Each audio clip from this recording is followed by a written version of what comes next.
Oh my god, hi there, Trash fam. It's me, Praxis Descends, back again with another one of our excellent trash shots. I have just realised, almost sort of bittersweet tragedy, that this is the first trash shot that we are running without Reverie Terribly, who has been the most loyal of the trash crew so far.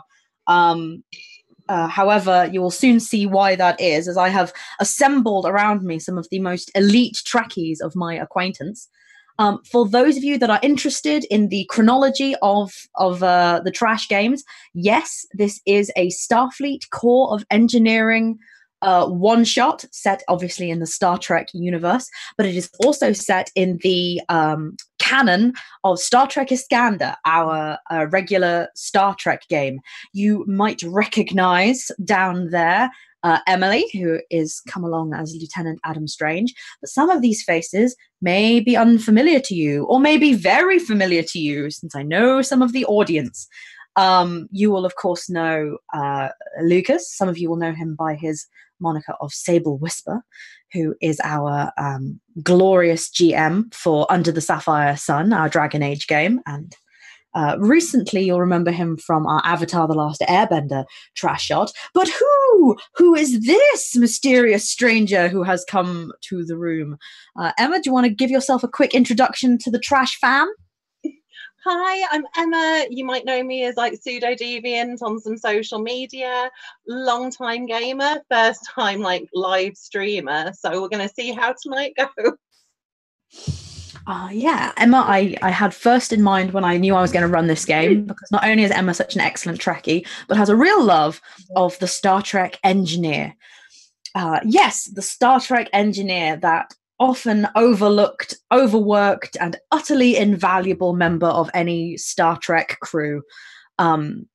Lieutenant Adam Strange, the resident sad boy of the Iskandar, is going to be featuring heavily today, and hopefully you'll look forward to meeting the other two engineers here. I will give you a bit more of an in-character spiel about what this game is about, but first, it's been a while since I have GM'd a trash game. I know I ran the Avatar game, but I'm getting back into my flow.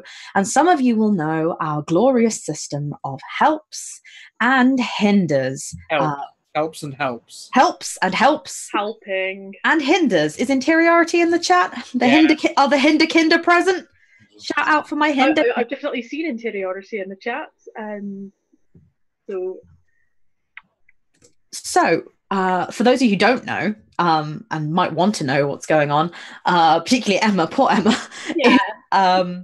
As you all know, you are, by being in this chat, you are accruing points, and those points can be put towards assisting or not the players, or the player characters of this game. This is not Sable's stream, so I will not go downstairs and poke him in the face if you give me money. I've got lots more to do. But there is I think a costing system down below, because Sunny Kitty isn't here and can't explain things in her dulcet Canadian tones, which essentially means you pay points or money towards a minor, moderate, or major. But I think major is difficult for a one-shot, because there's only so much time in the one-shot. Help or hinder. You throw that down, we should get a little notification on the screen, and then everybody, and this is very important, everybody must then say if they have seen a help or hinder on screen. It's a interactive game that you, the chat, have to play, because I'm GMing and I might miss it, and I'd hate for you to feel ignored. Then I will take that help or that hinder and turn it into plot, either in the assistance of the poor adventurers who are fighting against the terrible things that engineers have to deal with. Fuses, I think, are a real problem in Star Trek. Or I will turn it into some horrible trip up in their day. Maybe lack of fuses. I don't know. I'll think about it. Of course, if you put forward a minor help or hinder, you don't know exactly the effect it's going to happen, or in fact when it's going to happen. I'll just bring it out the next available moment, and just, there are some situations where you might think you're helping them in one way and I'm helping them in another way. You just can't know. So, that being said, I think it's time we hop straight into the game. It's really exciting to see so many people in the chat who are here excitedly to see more Star Trek. And I look forward to, this is actually very excitingly the first ever Star Trek game I have ever run. I have been in a great number of Star Trek games, including Iskandar, but Lucas has run a Star Trek game for a group of friends, and I've had another friend run a game for us. And it's very exciting for me to be sat here, but I'm also quite nervous because not only is engineering a very new field for me, but so is GMing Star Trek. So I beg your indulgence if I muck it about. We can all just say it was a time warp episode and pretend it never happened. Transporter malfunction. I'm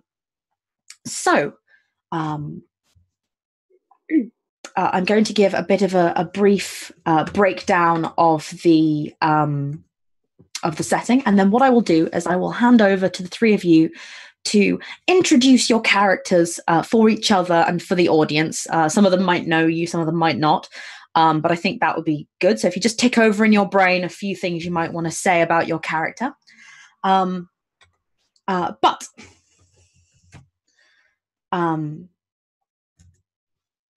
Starfleet Corps of Engineering Innovation Conference happens, give or take, every Earth year. It is a place not only for Starfleet's best and brightest to come together, but also for interested civilians, third-party speakers, and anyone who has a slightly engineering innovation that they want to bring to the attention of the Starfleet Corps of Engineers. It is not only a place of great innovation, but it is a place shrouded in such secrecy. Obviously, not everything here happens completely under the hood. Some of these people are published scientists, but it is expected that information that you bring here is kept in the strictest of confidence, and you are expected to apply even for permissions and licenses to use this science that you find outside of the conference. That being said, it is the high point of the engineering calendar. Some engineers will be on waiting lists for years and years to bring their findings to talk. Others are chosen almost seemingly at random by the Corps of Engineering based on performances or interesting discoveries. The three of you are here under different circumstances. Some of you perhaps mysteriously, others are bringing their own findings to present at the conference. And one of you in particular is party to a system known as the civilian guest tickets. Civilian guest tickets are given to anyone, really, people who are either attached to the Federation in some way, non-Federation nationals, interested hobbyist engineers, or even honored foreign dignitaries. Anyone can apply for these tickets, but they are chosen very specifically by the Starfleet Corps of Engineers based on a seemingly inscrutable criteria. That being said, one of you is very lucky to be here and has been on the waiting list for some time. The station, known as Praxis 5, orbits around a gas giant deep in Federation space. It is such a uniquely built structure that the nearby moon of Praxis 4, has been set up almost as a staging area for the annual conference. The entire, aside from a refueling station for passing ships, the entire moon is set up around hospitality and conference management in order to shuttle people out to the conference once a year. There is no beaming in or out of Praxis 5. And all of you have been put on the weight to shuttle out together. All three of you have been dropped off by various members of your crew or family. Lieutenant Strange, you were dropped off by, Lieutenant Cantos was passing by this way anyway on one of their weeks of leave, and so promised to drive you around. They were very interested in seeing what the shipping route was like around Praxis 5. So you are waved off by Kantos and, of course, Dr. Burov, who's coming with them on their holiday. They wish you a fun and informative conference, and for you not to talk to strangers, and not to get into fights with the other kids. And if they are in any way mean to you, you are to report them directly to the captain. And you are alone on the concourse. Lieutenant Tino, you have been driven here by your chief of security of the USS Amaterasu. You were quite sure that he didn't have to, but something about a conference shrouded in secrets gave him an unsettling feeling, and he's been nervously drumming on the ship's computer the entire trip over, much to your annoyance. But Soren Katsifrakis eventually waves you off and says he's going to wait around for the conference to be done. He doesn't have anywhere to be, and he's happy to wait on Praxis 4 for you. And Caeliu, you arrive with the diplomatic corps, who have promised you all the comforts they can offer as an honoured member of the Bolian government, seconded here to the Federation.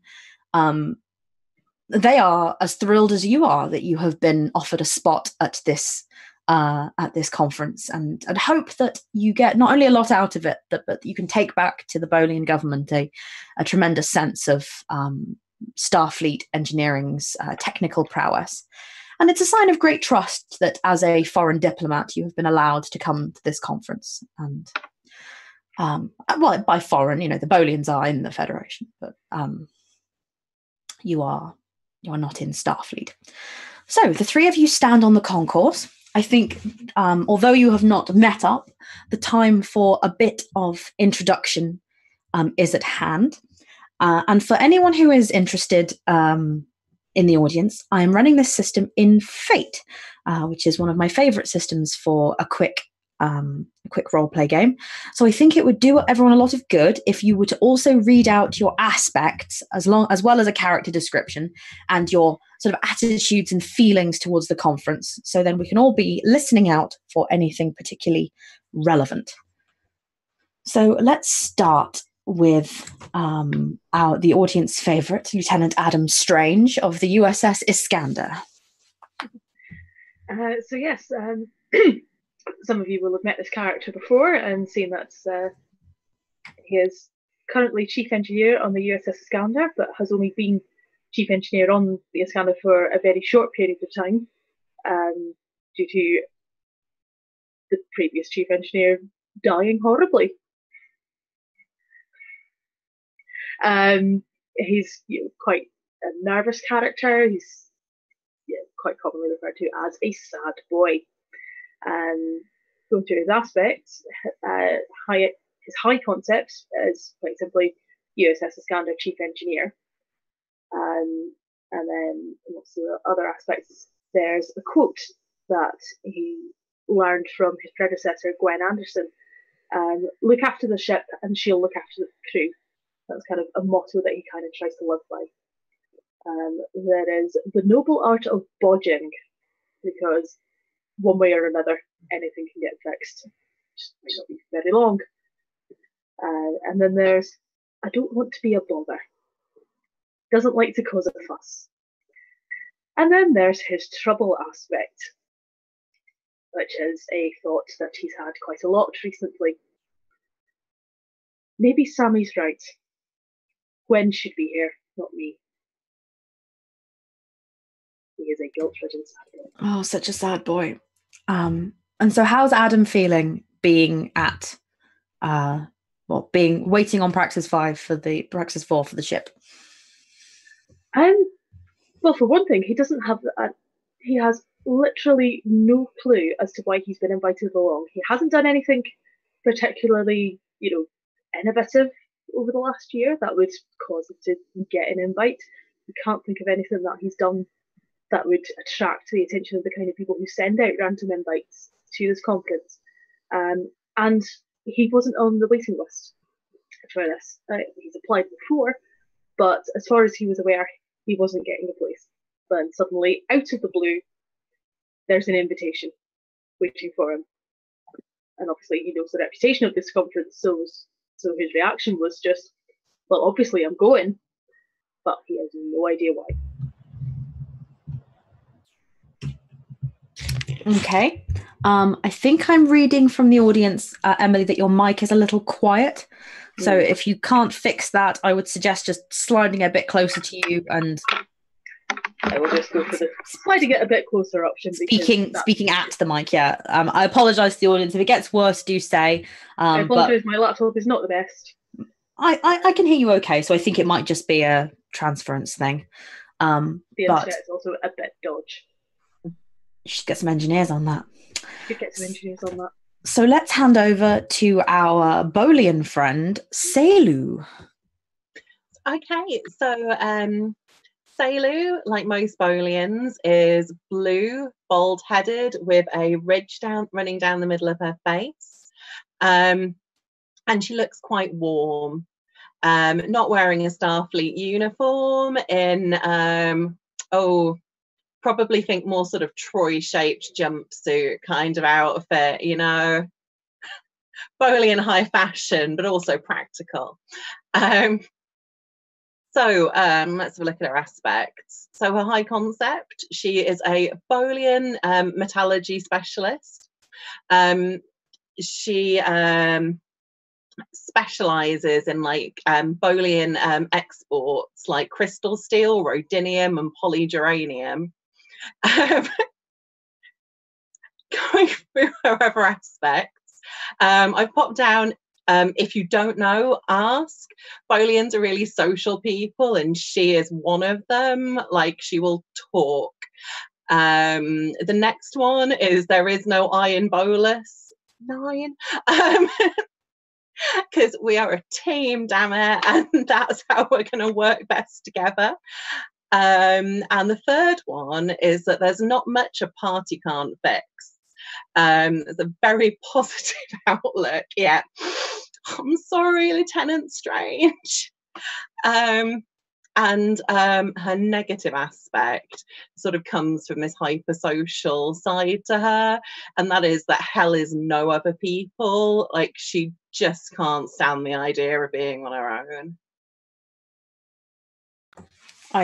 I love her so much, and can I say that Kantos and Burov approve entirely and would like to officially invite her to Iskandar for a party. Absolutely approves. And finally, over to the other lieutenant, young, brilliant lieutenant on the list, Lieutenant AX Tino. Lieutenant AX Tino is a Betazoid. So he's a very late, no prosthetics required, except he has these black contact lenses. Betazoids, of course, don't show the whites of their eyes, and they have these huge black irises. They're really kind of uncanny looking. But he's perfectly friendly. He is chief engineer of the USS Amaterasu, as Izzy said. He's not here unexpectedly. He's actually, this might be the second or third year he's applied to be here. He's showcasing an invention, which probably isn't here, is it? It's probably been beamed to a lab somewhere to be installed.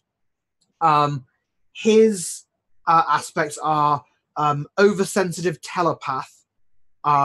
He has a very hard time tuning out other people's thoughts and emotions. Which has all sorts of ramifications for him now that he's on a huge space station full of strangers. He has the aspect rocks into replicators, because Tino's view is that technology is only organized stuff. If you can't turn an inanimate object into a warp drive, you've not understood what a warp drive really is. Never met a computer I didn't like, which is kind of an extension of oversensitive telepath.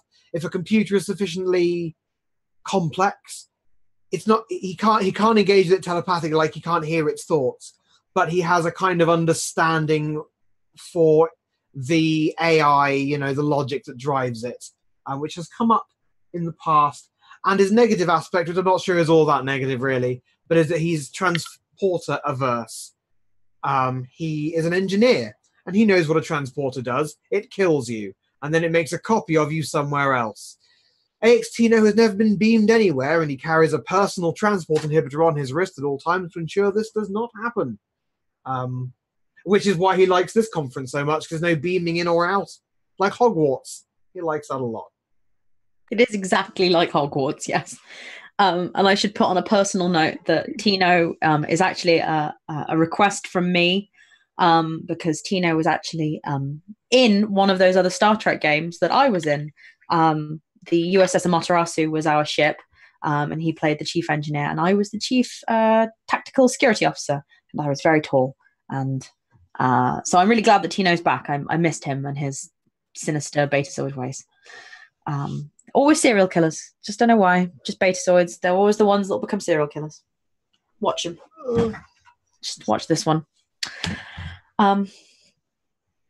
So, as I said at the start of, as you're being checked on to your shuttle to the conference, you are all of you required to agree to your non-disclosure agreement, which effectively means that you agree that anything you learn you cannot pass on verbally or otherwise to someone not of captain clearance or higher, and that as a chief engineer or potentially someone with requisitional authority, you are to request via the Corps of Engineers any technology that you think would be useful for your ship. But it's all pretty basic stuff. It's effectively like a doctor-patient confidentiality thing, except for engineers.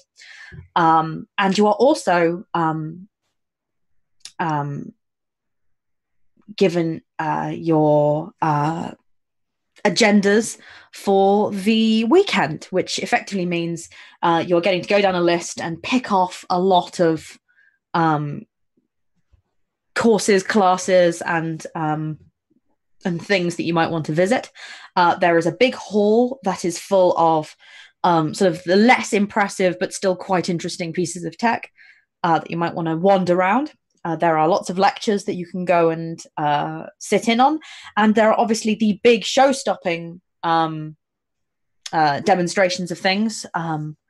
Towards the end of the conference, one of them will be Lieutenant Tino's presentation of the Tino array, which is all very exciting. And in fact, as the three of you are bundled onto a fairly small shuttle, Strange and Caeliu, you overhear someone effectively yammering Tino's ear off on the way over to Praxis 5 about the Tino array and things that they might have already read, and trying to wheedle more information out of him about it. And you can tell that this person is talking they're a little bit too close. They're talking a little bit too intensely at him, and the Betazoid is a little cornered. I mean, we've been having a problem with cooling plasma drives, and I've often thought that the sorts of things that you're looking into with light, is it, or something equivalent, would really help with the disturbances in the subspace sensors. Yes. Something along those lines. I'm sure you'll find out all about it. I mean, you must let us know a little before. We're shuttle buddies. Is this your first time? Yes. No, this is my first.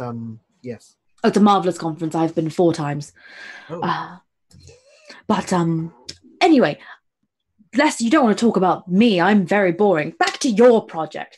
So, have you solved the synaptic phaser buffer problem? Because I've been looking into that for some time, and I've often thought that betazoids like you surely must struggle with synaptic bypasses, owing to your heightened telepathy and such. Well, why? It's an Akira-class starship. We have Tetron inception coils.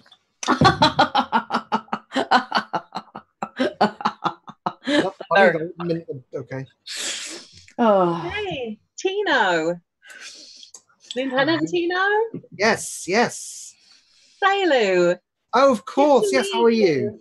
I'm well. I've got a couple of quiet questions I'd like to ask you if you want to come and sit back here. Oh, yes, of Don't want course. to pull you away from your friend. You look busy, but... Oh, no, not at all. Please do excuse me. Caeliu and I do need to catch up, actually.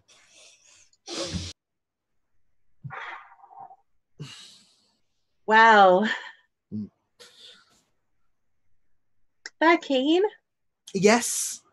I don't mind it so much. They're saying what they're thinking, which is often a blessing. Excellent. It's like nice to meet you. Yes, and you. Thank you for that. You're not in uniform, do I take it? You're not Starfleet? No, I've been seconded to work with the Federation, but I'm normally with the Bolian Homeworld Council. Oh, well, then I'm very impressed to meet you. They're very tight-pursed when it comes to giving out non-Starfleet tickets. So I look forward to hearing more about your work. It is fascinating. Do you know much about Valerian crystal steel? I cannot say that I do, no. Well, I hope I've got time to bend your ear about it over this weekend. I'd be delighted. I think that a lot of the innovations that Starfleet makes use of too often center on the triad of Earth, Vulcan, and Andor. They really do. That's why I've come to work with the Federation. In fact, they don't take into account the physiology of races such as mine. Like the amount of, take waste pipes for example, the amount of flushes that a standard starship waste pipe can handle of Bolian excrement is really minimal. Wow. Did you know that? You know? Roads. I didn't know that. Right? I suppose it never occurred to me that Duratania wouldn't be able to handle it, but I suppose. Huh. No. Like not even rhodinium. I think crystal steel's the way forward. It's a bit pricey, but if the Federation's serious about getting more Valerians onto starships, then they're going to need to look into it. Well, yes, absolutely. They do variable gravity plating when required, so I don't see why not. And assuming it's not too difficult to replicate, I don't see any problem with that. That's the problem, but So as you two are talking, sort of pleasant small talk, sat directly between you and seeming to sort of shrink with every comment that's said over his head, is Lieutenant Strange.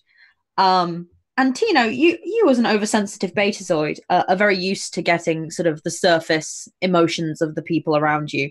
As I think a good analogy is that it's more you can read everyone's emotions sort of like their expressions. You don't delve because it's very rude, but you get a friendly, open sense from Caeliu. You got a pretty, probing, intense sense from the guy who was talking to you earlier. But you have not spoken to someone in a very long time who has gone out of their way to be invisible on almost every spectrum than Lieutenant Strange. That even for a moment you didn't notice he was there. And then perhaps at a slight comment by Caeliu, you get a sort of a blip of amusement and realise that there's this young man who's been effectively hiding in his seat between you. Oh, I'm sorry. We were just completely talking over you. I apologize, Lieutenant. Oh no, don't worry about it. It's fine. What's your name? Adam Strange. Caeliu. Nice to meet you. Tino, Amaterasu. Iskandar. Oh, Intrepid class. Very nice. She's a lovely. I hear they've got the refit nacelles. Yes, we've not long had a refit done. Oh, really? Have you had a chance to push them beyond 45 megacochrons yet? Not yet. No, we've not really been in a kind of position where we've needed to get somewhere as fast as absolutely possible. So we've not really tried it out to its full capacity. I don't know how long I'd be able to resist, to be honest. Well, I'm sure we'll get a chance to take it out for a spin properly and see what she's capable of now. How long have you been on Iskandar? I've been on the Iskandar for about a year. Oh, good. Well, it's very impressive, actually. I would say you seem about my age, maybe a bit younger. That's a very impressive assignment. Congratulations. You get, Tino, a slight blip of sadness when you say that. Mm-hmm. You do look quite young. Chief engineer, did you say? Yeah. How did that happen? So it's a fairly recent assignment. Congratulations. Tino's expression is already somber, even though he hasn't been told the explanation.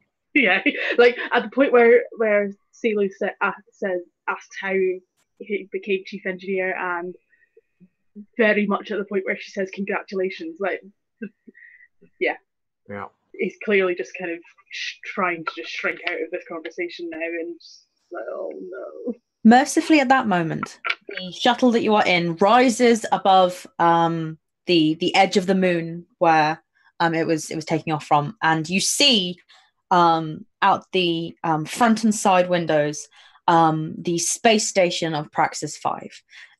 It is although not very large, it is technologically quite remarkable. It has been designed to hold some of the most interesting and curious engineering artifacts of the Federation. But not as a lot of space stations are designed to dock with large ships. So it has a lot of extra space to work with. And you can see the docks with all the little shuttles forming almost a tiny web around the outside. And the light from the gas giant sort of glints off the side. And you begin to pull in. Obviously, the ship adjusts as it twists in the air, but you can feel that almost bump of anticipation as you know you're about to dock soon. It's been quite a tiring trip, all in all. It's been a long journey to get here, and whether you're feeling an anticipation or fear or just curiosity at what lies ahead, there's that certain rush of adrenaline that comes with any new experience. Getting off the ship, you are quickly bundled through the second round of security checks. And you can see that there are quite a number of tactically clad Starfleet officers who are all carrying phasers, not carrying them like at you, but that are clearly armed and are wandering around in groups. And you are told by your induction staff that they're here for the protection of the engineers on the station, that there are a number of security sensitive items aboard, and that they would feel much more comfortable knowing that Starfleet are on the case. They're not here all the time. They are only here during the conference, and they've been scoping the place out for months beforehand, so it'll be perfectly safe. The conference always goes off without a hitch. And you're all given little badges with your name and your assignment on it, so people know. Most people seem to have a little ship name under it, but others have, various other assignments that they are given up to. Now, what I'm interested in hearing from the three of you are a couple of things based on your knowledge of conferences in general that your character would be most interested in doing at this conference, particularly on the first day. This doesn't include your presentation, and I also have something planned for later. So just to get a sense of your characters, like what would be the big thing that you would definitely want to get done at a conference. Let's start with Caeliu. Oh, so I think Caeliu is going to want to find the waste management team, the people there dealing with pipes and fluids, and I want to find the space plumbers. And I also want to find out what the recreation timetable is for the evening. There are definitely space custodians available. Some of them are a bit run off their feet, but there is a head of operations present who is definitely happy to talk about the pipe situation. They're quite nice showers, actually. He's very proud of them. Excellent. They pipe water? No. What the hell are we? 1972? No, but they're good quality sonic showers. There are, however, a number of nice pools for splishing about in.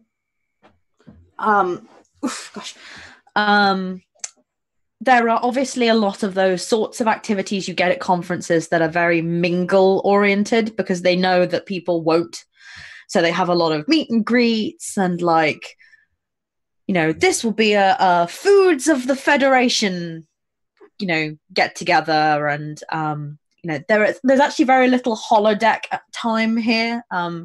Most of the holodecks are earmarked for sort of tactical usage for showing off tech in particular environments or, you know, setting up ship environments and things. So mostly, if you want to socialize, there are a number of bars, a number of restaurants, a number of halls that are set up for parties and such.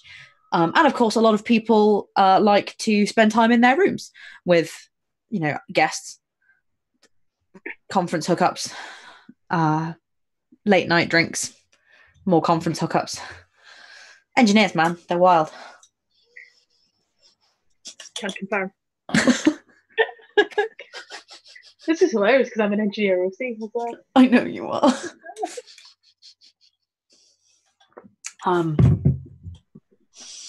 So yeah, you have a very satisfying time with the operations team, and in fact, through your chat with the operations team, you gain immediately a high level of sort of not friendship, but you know, engagement with them to the extent that you recognize a number of faces and they recognize you. And by making the effort to get to know the ops team, you have definitely earned their sort of their positive attitude, which could see you well later on. Lieutenant Tino, what are you up to? Well, I suppose my main goal is to set down some roots with the SCE.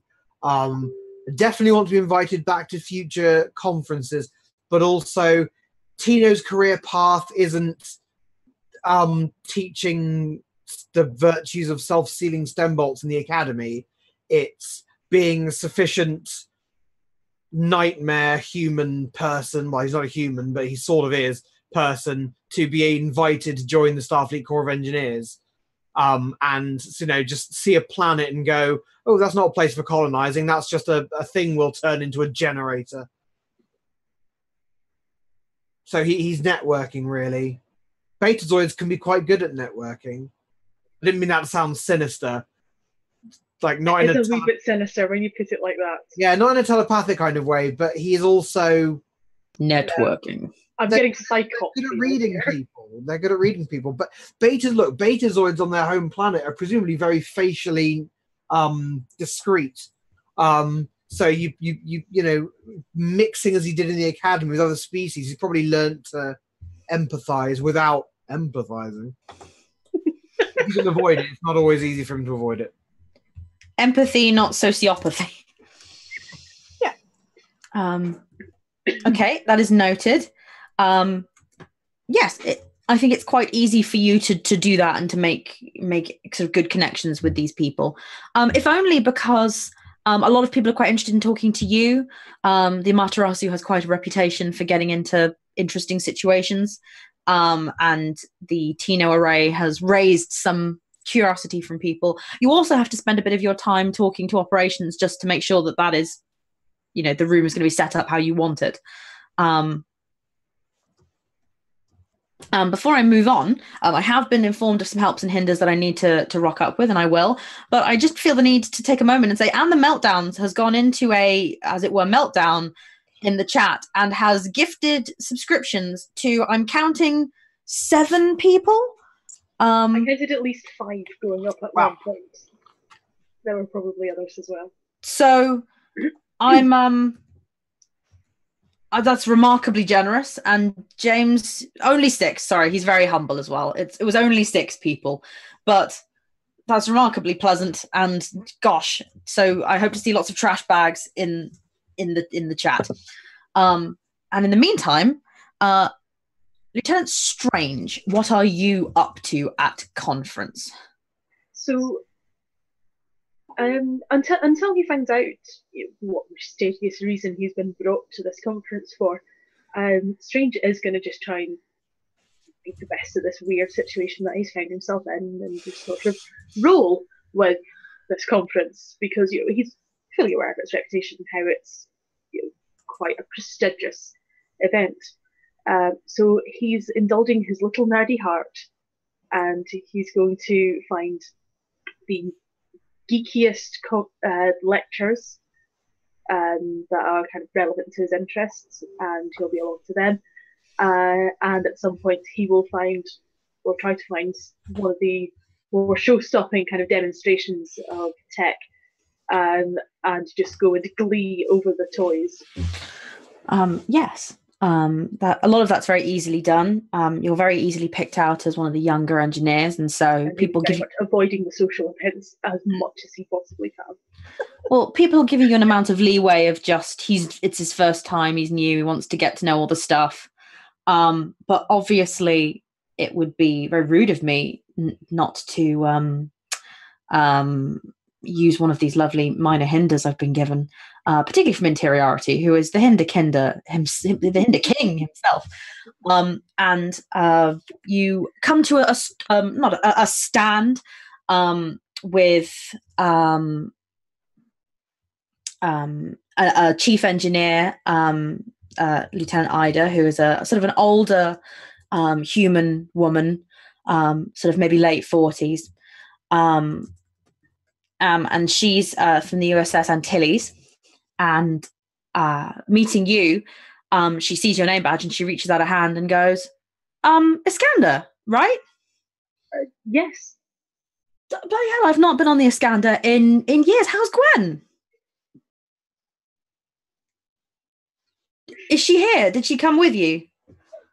I have been meaning to send her my research for months. I'm so rude. You'll have to take something back for me. Yeah, I'll be happy to take something back for you. But she's not here. So. That's fine. It's a busy time of year for everyone. Strange, right? Yes. Fantastic. Well, just take my pad. I don't need. I've got a ton more. I've been talking people's ears off about this stuff all day. And it's just fuel conservation. It's hardly anything. I hear your scientific research since the war, right? Yeah, though it's mostly kind of practical applications, more engineering and science. That's great. That's really great. I'm so excited. I know that after all the nonsense in the war, Gwen really just wanted to get back to just basics. We all pushed ourselves so hard, and it's just so nice to be experiencing a bit of peacetime, right?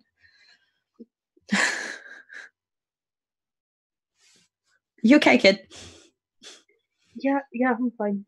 Okay. Well, have a good conference.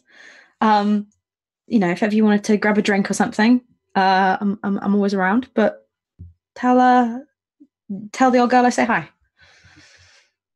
Yeah. Thanks. Takes that. Walks off. And just do that. And then move on to the next thing. And just find the nearest thing that's as complicated as possible.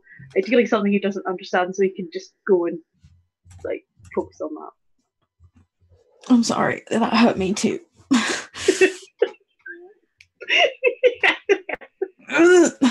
Damn you, Hinterkinder.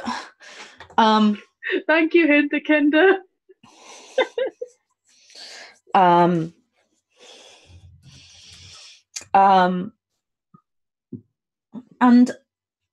the afternoon ticks on towards the first. There's one of the keynote speakers. There's going to be a number of them throughout the weekend. And usually these speakers are not engineers.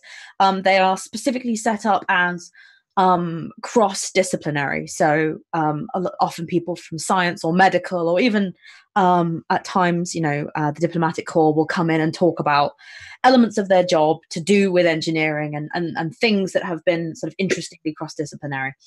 And this, you all find yourself booked on to this talk. It has a very sciencey bent, but for one reason or another, you've all found yourselves sort of bundled towards it.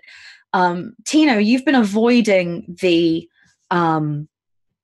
big talks because large, sort of buzzing rooms full of strangers can be very stressful for you.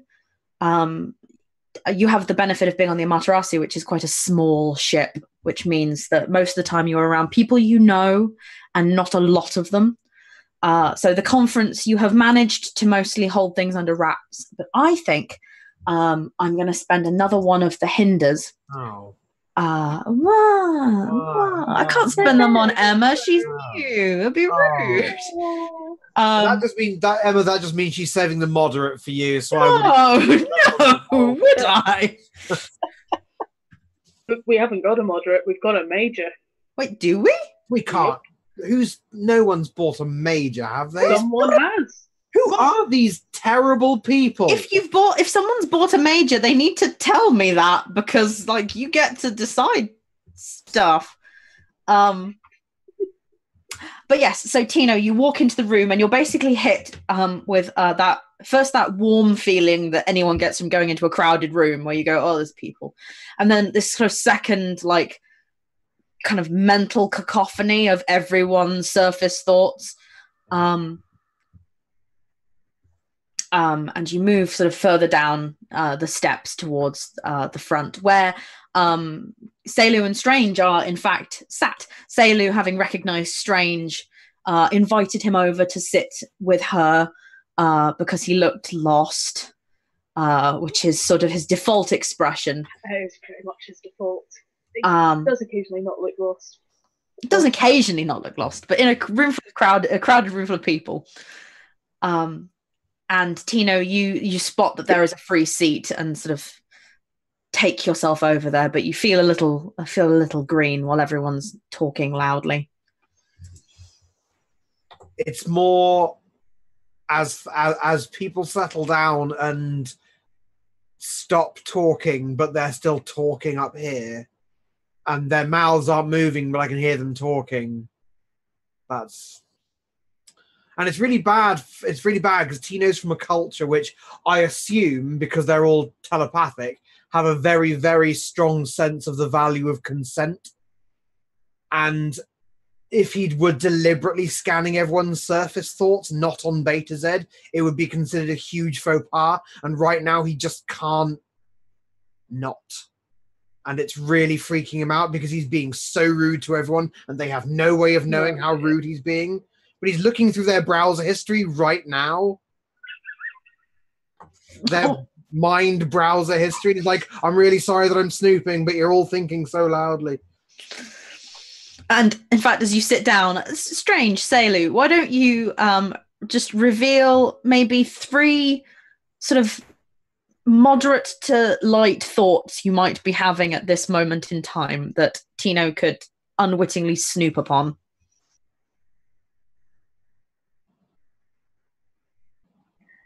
Well, I think Strange is still going to be a wee bit shook up from, having met that woman who didn't know that Gwen was dead and was asking after her. So there'll be 2 parts to this one. One is, the baseline, oh God, Gwen's dead, that's going on. And also accompanying that, there'll be a should I have told the truth sort of thing going on.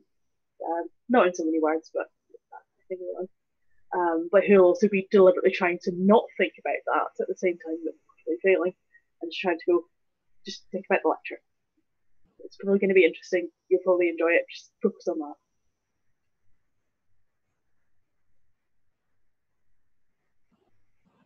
And Caeliu?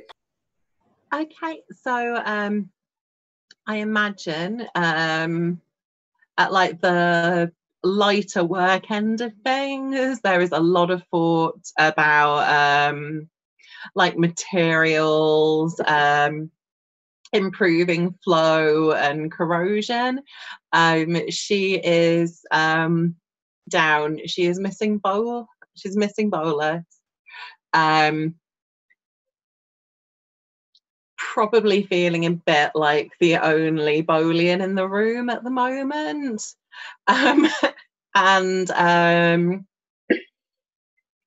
probably fantasizing about going swimming in some of the pools or fountains or whatever is creating the place.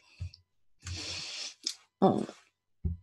I was about to say, and Tino? I'm like, well, Tino knows what he's thinking. I don't. Dancing? Well, I don't know. I'm not sure. I'm not sure when it's really bad. And I don't know if it's that bad now. When it's really bad, I don't know if he can tell what he's thinking and what. Whether it just gets lost in the white noise. Yeah. Honestly, if he walks past some people who are definitely accidentally planning a conference, baby, then he will very briefly fall in love with both of those people. He's unable to distinguish their feelings from his. Oh, conference, baby. I always like the idea of sensitive betazoids getting terribly earwormed all the time. Damn it! Someone stop humming. No one's humming, sir. Someone's humming. But anyway, you are settled down, and there is a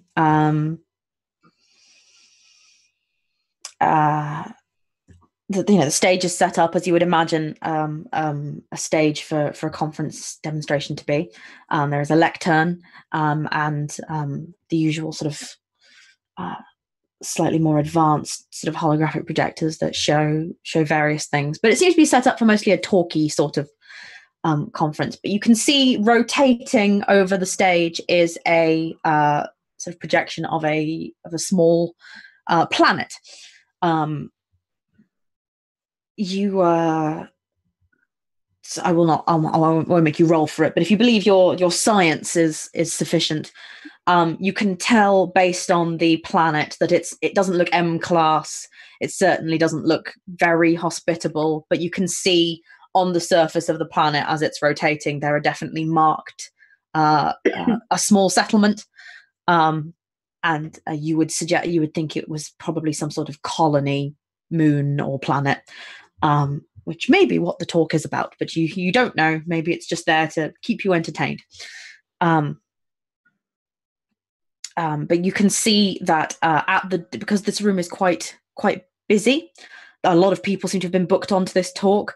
The security sort of walk around the back and sort of down towards the front, and you see two of the tactical officers sort of lean in and talk to each other, and they seem to be counting the room, as if trying to ensure that it didn't get too packed. They're doing that kind of fire check, kind of pacing about, but the room definitely has a sense of great fullness to it. Are there quite a lot of those security officers, or does it look like about as many as you'd maybe expect for that sort of thing? You think? I mean, you don't know because you've never been to this conference before. Sure, but you think it's slightly more than you might expect, but you can't tell. Maybe that's just because it's a secret conference, or maybe there's something going on. Yeah, or maybe you just are noticing them more because you're on edge. Yeah, but it's certainly not like heaving. Like there isn't an army. It's not like lining the walls of the room.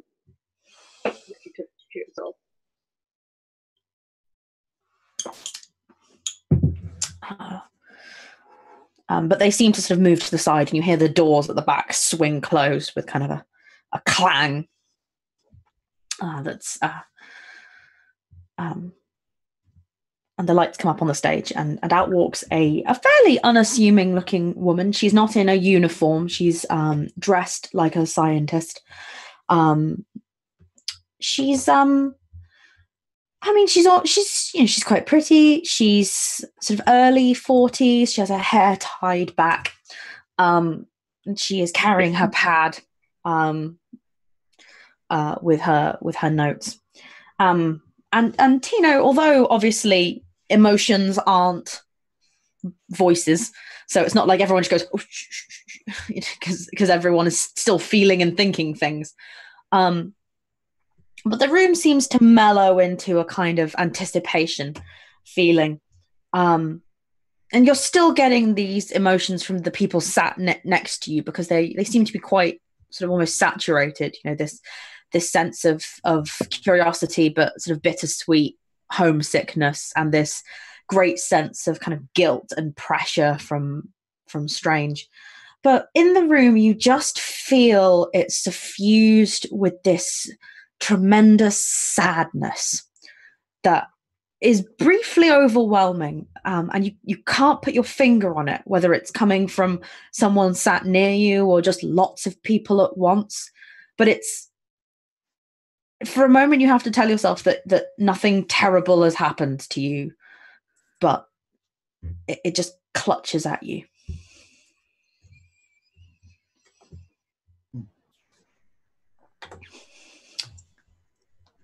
Right.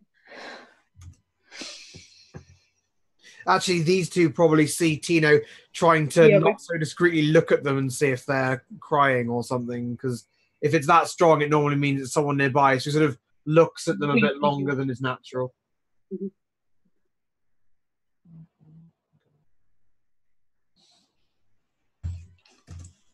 Recognize the planet? Sorry? Do you recognize the planet? No. I was just thinking. Something just occurred to me. That's all.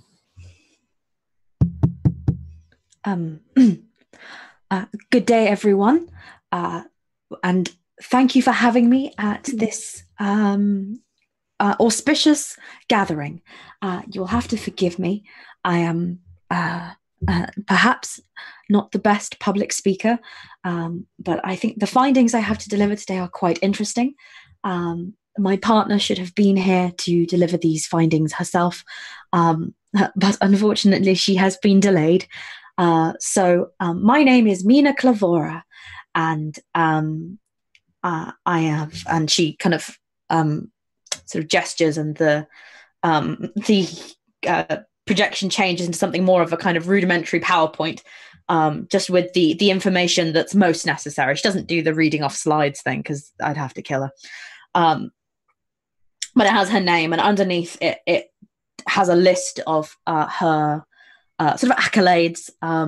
She's won a number of science awards, but she is also the winner of the Jet Reno Prize for Engineering in Extraordinary Situations, which is kind of probably the reason she's here. It's an award only given to people who utilize engineering in novel ways while under tremendous pressure, and might have something to do with the planet that she showed.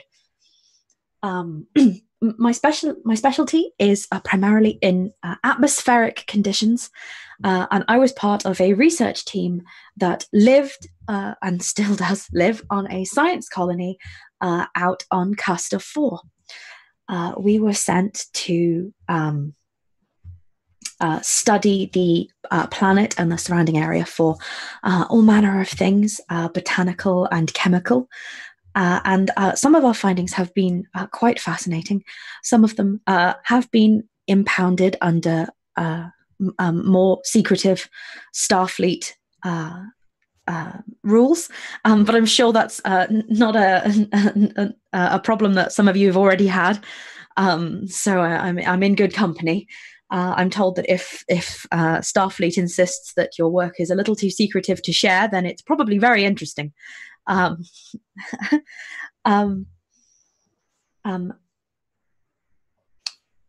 Initially, the exposure to Castor 4's hostile atmosphere yielded harmless and benign effects on the adult population that was sent to live there.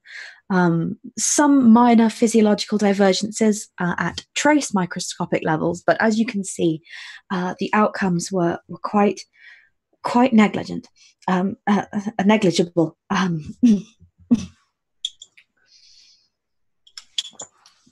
But recently, we have noticed a mutation in the DNA caused by prolonged exposure to the gas in the atmosphere, which is not the purpose of my talk today, but is important context.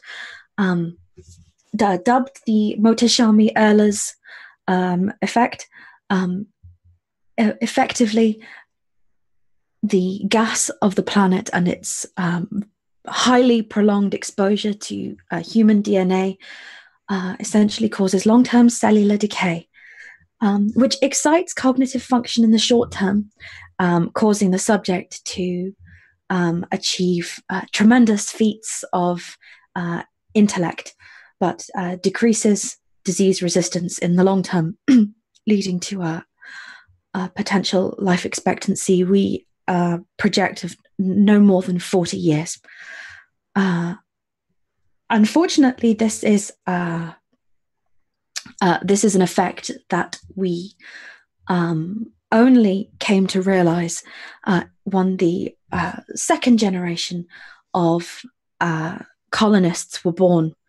It seems that although those of us that arrived on the planet as adults are quite immune to the effects, the children born of the colonists have not been so lucky, which I'm sure is a little bit of a downer to start this talk on. So I'm sure you haven't come to talk about the sadness of the colonists of Castor 4 or my family. Instead, I have come to talk to you about how we have streamlined the synthesis of neorepferanine and what that means for your neural gel packs. For we have increased our productivity of phalographic neurotransmitters that have got some real promise in perhaps halting the effects of Mottashami Ehlers or even reversing it if the funding comes through properly. But in the meantime, Starfleet has detected that our new processes could mean great things for those starships and space stations that rely on neural gel packs. So that is what I have come to talk to you today. And the whole projection expands out into quite a lot of very complex chemistry. She doesn't seem to be a chemist herself, or at least, one that has come to give a very complicated lecture on it. But eventually she gets quite good at breaking down what she's talking about into specifics to do with starships. And mostly she's quite interested in using the graphical overlay to indicate what is at its core a very technical and tedious sort of subject, but is overall a very kind of advanced concept, which could mean for both of you who are Starfleet engineers, could mean tremendous increases in efficiency on your starships. But for back on, oh my god, I forgot exactly what the name of your planet is. It's not Bolus. Bolus 9. Bolus 9. It is Bolus 9. Get thee to Memory Alpha. I would. I have Memory Alpha open right now, but I can't have all of it open. I need to do a lot more reading on Bolians. But you have reason to believe that this could have some pretty interesting outcomes for Bolus.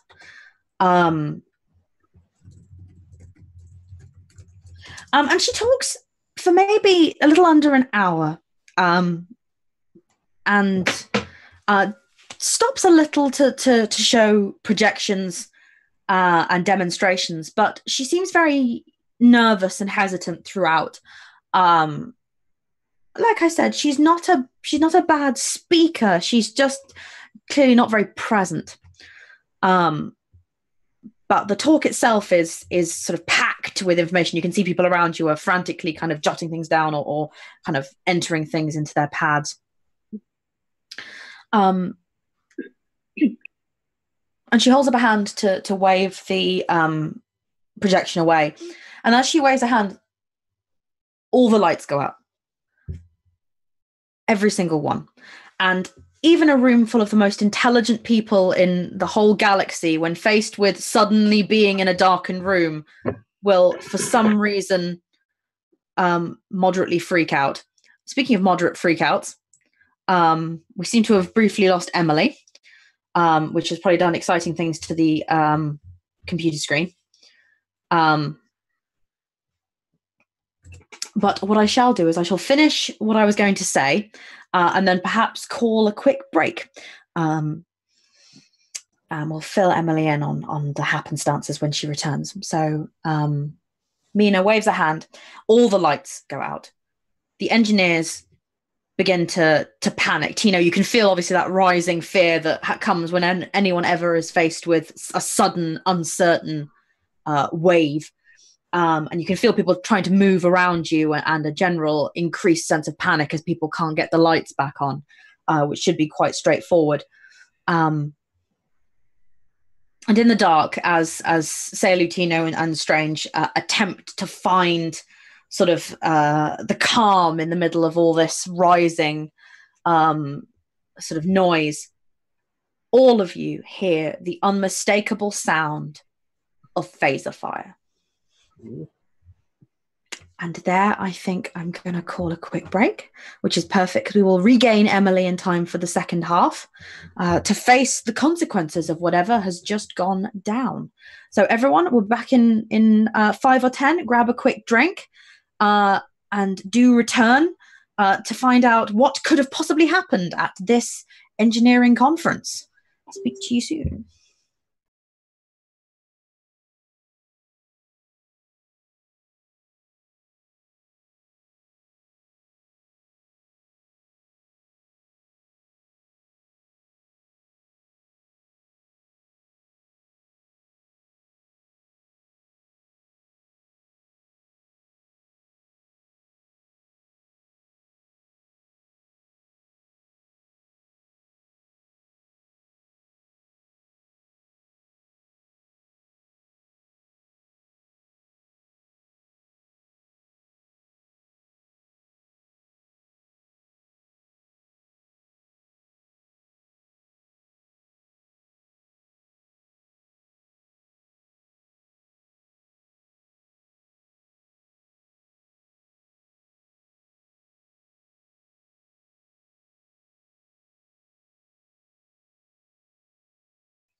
Sup, Trash Fam? We are back after the treachery that is Emily's laptop that decided to, I don't know, eat her. It had a fight with the charger cable. They fell out, but they're friends again now, so hopefully. Good. So now that they're friends again, and you had a lovely, long, luxurious break, I'm going to be very rapid and jump straight back in with what's going down. So, Emily, you missed about 8 seconds of drama, so I shall fill you and the people in the crowd back in. With my hiccups, that's great. That's super professional, is he? The conference at the conference that you are attending, there was a talk being given by Mina Clavora about her work on Caster 4. All the lights suddenly went off, and there was the sound of phaser fire. Now, the first phaser fire that you hear is the sudden shot that is very sort of alarming and unsettling, but there is rapidly more phaser fire in the room, and some of it appears as little flashes in the distance, and around you people obviously begin to panic. So I'm just going to point at people and ask what you do, and we're gonna move on accordingly. So Tino, what are you about? Okay, well, so we are in fact seeing phaser fire. Okay, well, that's good. If it's in this room, then someone's firing their phasers. not to sound obvious, but if they're firing their phasers, they know what they're firing at. So I feel I'm going to go for trying to find a mind that's firing a phaser and see what they're firing at. Very well. I would like you then to make me a will roll. I will, of course, spend a fate point to tag oversensitive telepath. Please do. And while we're rolling that, I'm going to ask Caeliu what she is about. Okay. Oh my gosh, her name's gone out of my head already. Was it Mina? Mina Clavora. Mina Clavora. How far away from the stage were we? You were quite close to the stage.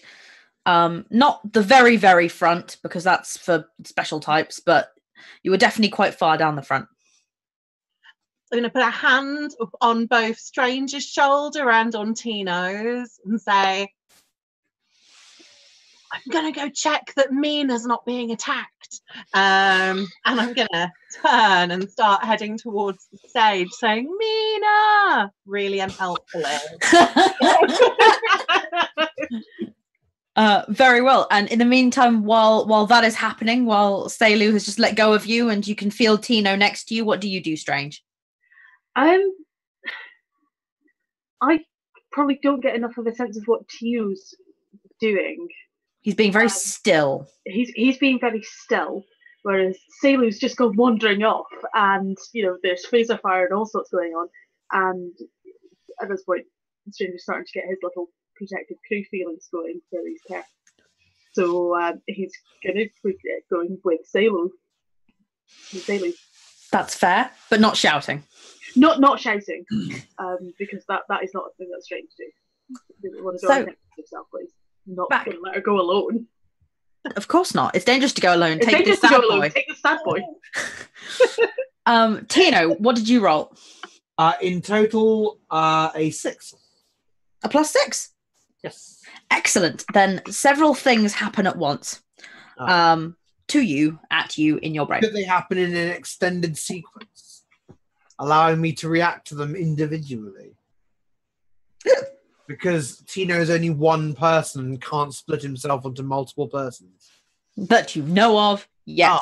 True. You need the Tino array. Yeah, true.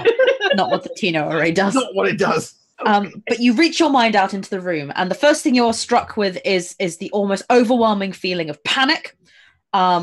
That you sort of, because you are oversensitive, hits you kind of like a strong gust of wind, but you immediately bypass it because you're laser focusing in on the interesting things. You feel a certain number of suddenly rapid emotions that you're filtering through. The intense fear of certain members of the room that are panicking that they are being targeted. Some of them you think because people have fallen next to them and they have that fear of, oh God, what's happened? What if I'm next?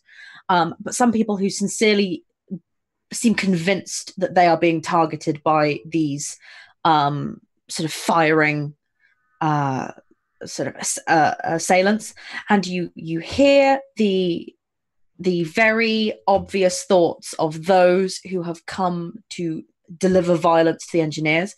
You feel them particularly because they are the ones that are not frightened. Whoever these people are, they were expecting this violence. They are definitely trained for it, and they are filtering through faces in the crowd and picking people out that they know they have come to get. Also, as the two of them, Caeliu and Strange, leave their seats, you find that as you're reaching out with your mind, you are following them as they go, whether because you find them roughly easy to be around, or because just the being caught up in the momentum of people around you. So you're approaching the stage, and you can hear the thoughts of Ms. Clavora, who is very uncertain about what's going on. You don't think she was either expecting this or expects to be targeted, but she is ducked behind the lectern and is scared, or ducked down, you'd expect, behind the lectern, and she is pretty scared of what's going on. and around you, you can feel people bumping and stepping into things. So the three of you reach the stairs at the foot of the stage. You have managed to avoid being shot, and you've managed to avoid bumping into anything. But that was because you had an open path in front of you. Now things are going to get a little bit more complicated. So I'm going to go sort of back up to Tino, teeny teens. What do you do with this information? Are they stunning or killing? That's a very good question. They're different colors, so they are stunning. That's good. Stunning. That's good. I think Tino is have actual conference security arrived yet? The doors have not been opened. In which case, Tino is going to try the light side of the Force first, before inevitably turning to dark side. And for those who, of course, were not involved in, I don't know if Rich is in the crowd tonight, but for those who were not involved in the Amaterasu game, Tino has been known to employ Betazoid tactics in emergency situations, and not always in a way that has been necessarily ethical. But I'm not going to do that. We're going to start with something more ethical.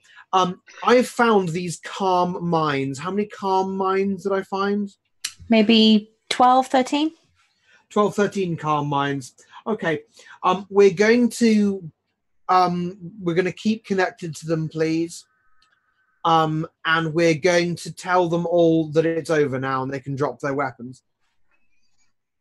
Okay, I'm gonna need another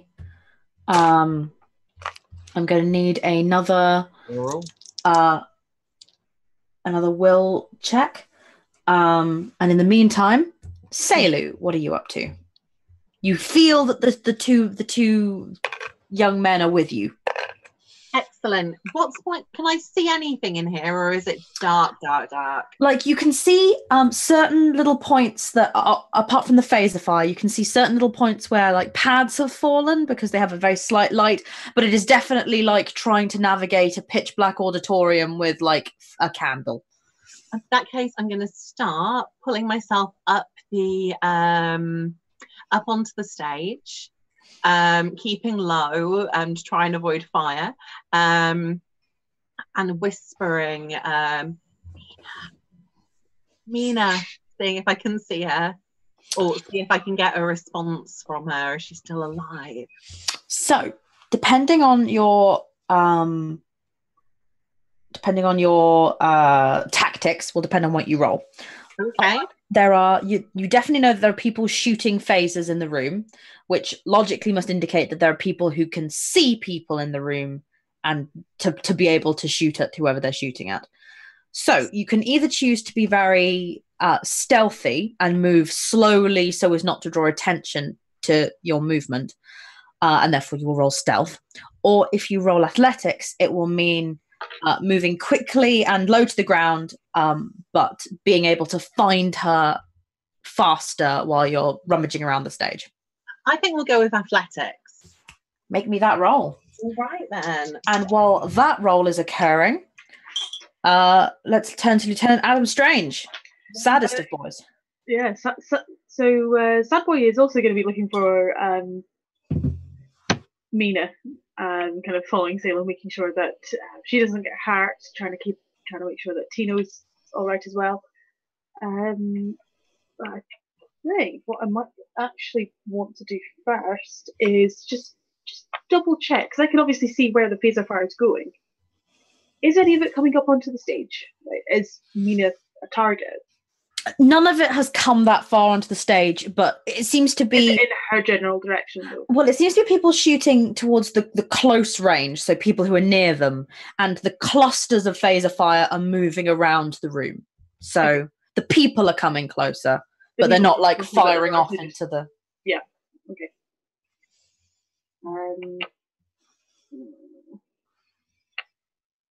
In that case, gonna carry on trying to get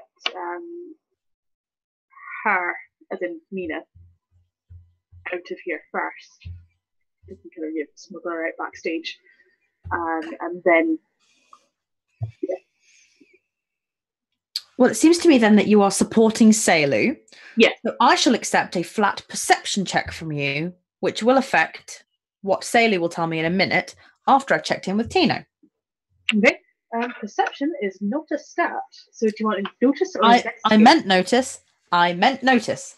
It's always called something I'm not expecting, and I hate it. And I'm so mad. Tino. Hello. How did you do? I rolled a +7. Gads. In which case, I'm going to find out the facts from Caeliu and Strange, and then I'm going to resolve this round of combat. So remind me, the way we were doing the dice is one was negative, one was positive, add them together, and that's what you get, right? And then you add your whatever your notice is to that. Yep. Okay, in that case, it's just 3. 3 is pretty good. My notice is pretty high, so no. Caeliu, what we're getting from you? 3. Wow. Okay. Because I know that your athletics isn't the hottest athletics, so that's So I got a plus. Pretty much, I imagine what happens is because Caeliu has kept such a firm grasp on Strange's shoulder, dragged along with her. he has not lost her. Like Tino can keep track of both of you even in the dark. It means that you're staying very close to Caeliu, and while she is sort of helping weave you around and keeping your head down and making sure you don't trip on things, there are a couple of moments where you're seeing things in front of you as you're navigating your way across the stage. And Strange, you will spot the glow of Mina's pad behind the lectern and sort of navigate Caeliu towards that. Direct Caeliu going, she's there. In the meantime, Tino, you've been following them fairly quickly, but with less care for your own safety. So any stray phaser fire could strafe you if they had been shooting at the stage. But instead you get the sense that near to you several sort of phaser bursts that were happening just stop.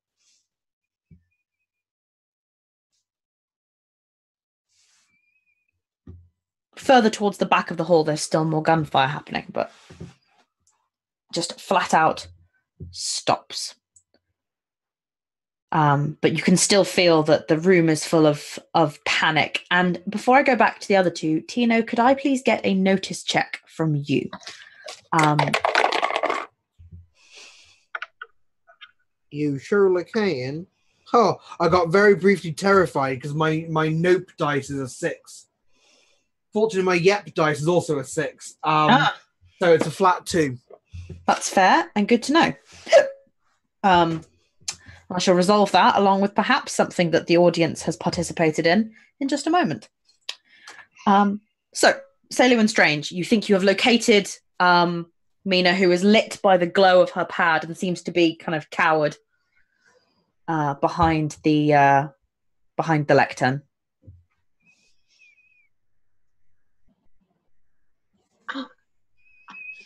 Mina, are you okay? What's happening out there? Caeliu, really know this.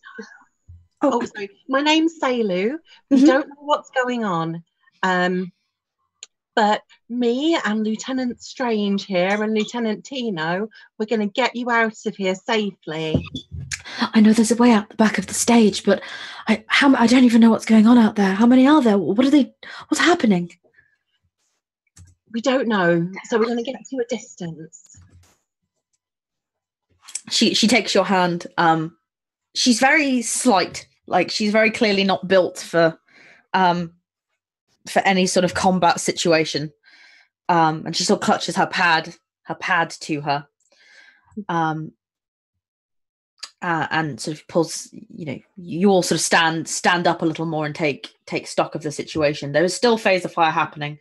You notice the kind of eerie quiet near the stage where there just aren't. You were certain that there were people cycling around, and it just seems to have stopped. And Tino, what you notice is that the panic is rising towards the back of the hall where people are trying to get out at the doors. and are apparently failing. And you remember how many people there were in this auditorium to start with. And Tino, just as you hear the others sort of chuntering in the background, and you feel the relief from this woman, you smell the undeniable scent of smoke. Oh, of course I do. It's a Praxis Descends game. Oh no. We're all going fine, whatever. So that doesn't change. Fine, whatever. Never mind your smoke and mirrors. I'm fine. Name of the episode. Yeah, I'm going to run up past the presumably now quite confused shooters who have put down their weapons. They're quite a way away from you. I'm going to tell that I want you to know this because the room is very large. The shooters are at the edge. You are in the middle and on a stage. If you want to leave this group of people to go and start a fight with these people, it will take you out of this scene and into your own separate scene. Is my warning, because it's quite a big fight. Okay, in which case, what I'm going to do, and you don't have a weapon. What I'm going to do is quite a complex thing. I'm going to snatch strangers. Now, I'm presuming Caeliu has been given some sort of communicator device for the sake of emergency broadcast and so on. I'm going to snatch strangers and Caeliu's and Mina's comm badges off them. Mm-hmm. And I'm one of those famed Starfleet engineers who can turn rocks into replicators. So I've been told. And what I'm going to do, and with apologies to the entire crowd, I am going to force the communicators into a closed network and force them to emit such a shrill sound. Feedback loop. Feedback! That I bet the shooters are going to have a hard time focusing on that. And love it. Yeah. And then that should buy... The idea is we're going to escape with Mina, but it should buy time for station security to arrive and do what must be done. If you tag then rocks into replicators and make me an engineering roll. Oh, good. Oh, what's that? All three of you have maxed out your engineering? It's almost like with engineers. Oh, that's not bad. So that's a +9. Not only are you able to manufacture this object, but as all of you now become aware of the smoke that's beginning to fill the room, not fill the room, it's a very big room, but the scent of smoke that fills the room, you, Tino, are able to effectively lock the two together and time it so that you can throw it to the place you want it to be, and it won't go off until you begin to leave the room, and you are very confident that it will go off once you are out of the proximity of the alarm, and so will not drop your friends in the process. And also, as you throw it, you are able to liaise it back to the communications array to let people who might not be aware at the security desk know that this here, look, it becomes effectively a comms beacon as well as a shrill horror sound. And in that moment, as you throw it, satisfied that you pretty certain where it's going to go, Caeliu grabs your wrist and is dragging all of you out of the room with a come on. Because Caeliu is definitely the head of this party now. That's what I thought you meant by your aspect about everything can be solved with a party. I was like, what, you mean like any adventuring party? That's player party. Yeah, that too. It was a double entendre. So yes, you flee the chamber. And as you go out one of the backstage doors, you become very aware that the fire did not start inside the auditorium. And in fact, some room off it seems to have been lit ablaze. And all down this the corridor on the outside, the rooms are on fire and people are filing out of them and fleeing in separate directions. And as you're running and keeping your heads down, you're aware that everyone is still kind of panicked and running around with you. But as you take a corridor out of the auditorium, there is light again, the low greenish glow of the emergency lighting. So, I'd imagine that a space station like this normally has like a fire suppression system. Fancy sprinklers that are You would imagine correctly. Disabled in some way at the moment, or broken or what have you. Which is why everything's still very on fire. Yep. You would imagine that there should be something that is stopping this fire, and if it isn't, it's not doing its job very well. Well, can't be having that. Yeah. Let's do some fixing. Time to pull a panel off. Yep. Rip yes. panels off the walls. It's always step one. Oh, always step one. Rip a panel off the wall. Yeah, Step two. Start bodging things together to make it work. The two of you crouch in the first patch of light that you can find. And as you begin your bodgery, Mina is going to say, what would you do? We have to go.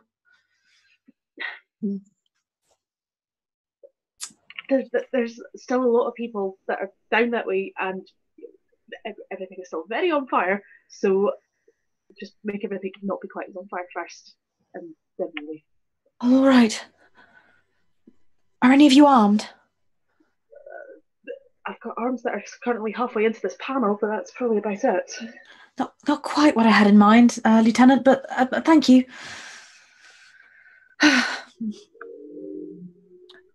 Okay. Both of you make me an engineering check. Right, I'm going to burn a fate points on the noble art of bodging. The noble art of bodging.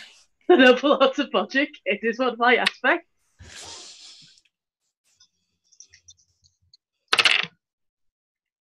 Oh, that was not necessarily a good roll.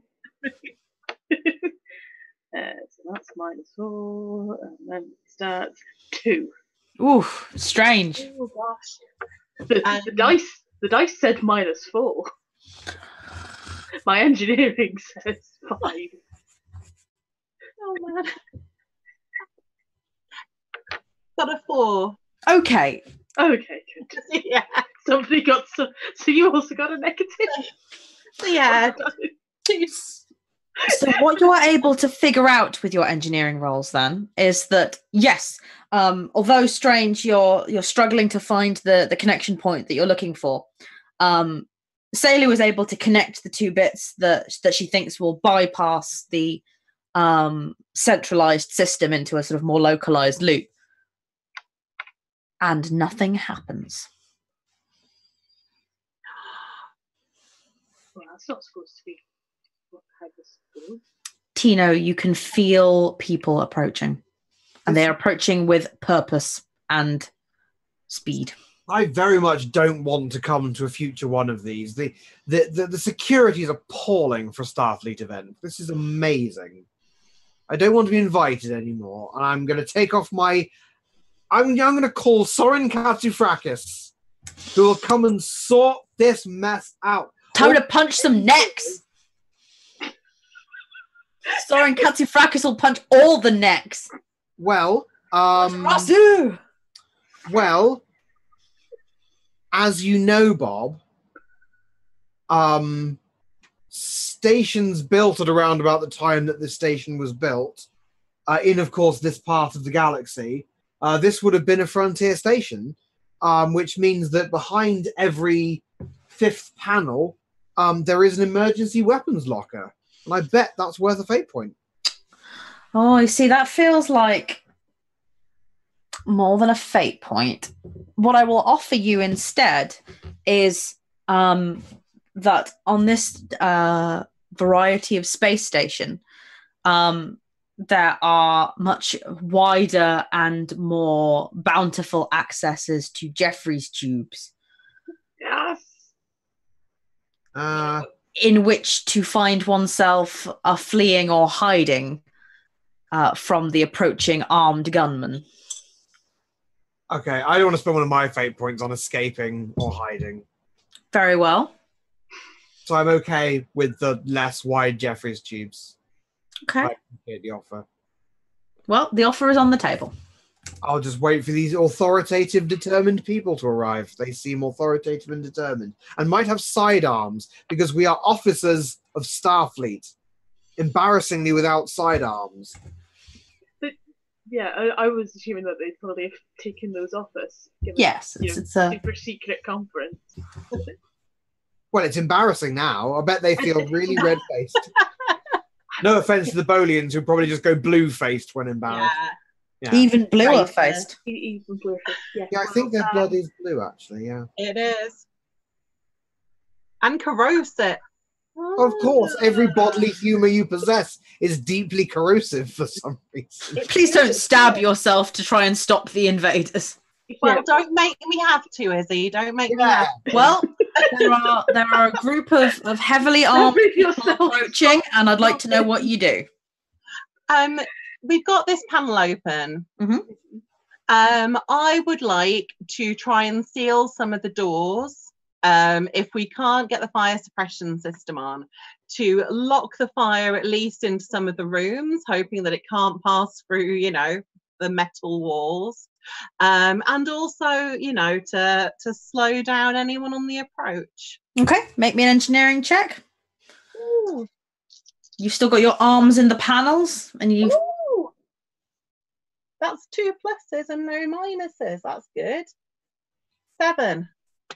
7, yes, indeed.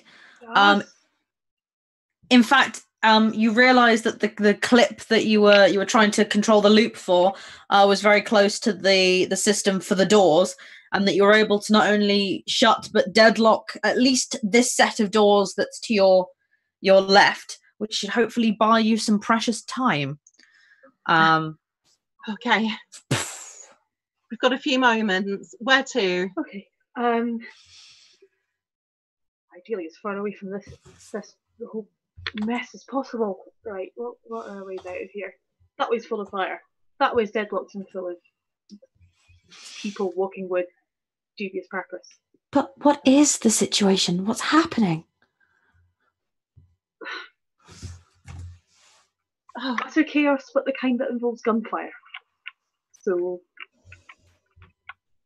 your guess is as good as mine. Do you know why they'd come and attack? Are you asking her or are you asking Tino? Oh, yeah, asking Mina. I have no reason to think why anyone would attack a conference. I mean, unless they took umbrage with the engineering that was happening, or the Federation isn't at war with anyone, is it? Not to my knowledge. I've been in the colony for a while. I'm sure we'd have heard if war had broken out. Sure. No. But it did happen during your talk.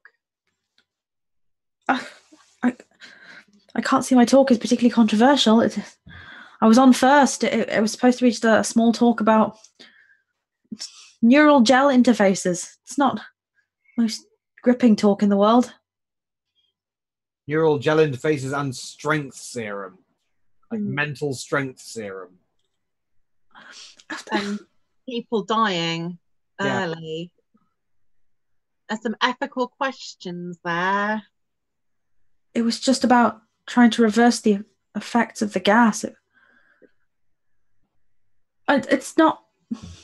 I've had my research vetted by Starfleet Medical. I'm not doing genetic engineering on anyone. I know that's wrong, but nobody's saying you are. It's just so many children born. It's not beyond the realms of possibility that somebody's taken objection to that, even if it's cleared by an ethics and all that. What does that mean? I mean, I can't. All my research is here. I can't. We'll get you out. There's got to be an entrance to a Jeffrey's tube or something here nearby somewhere. I mean, there always is, right? Exactly. Let's start looking.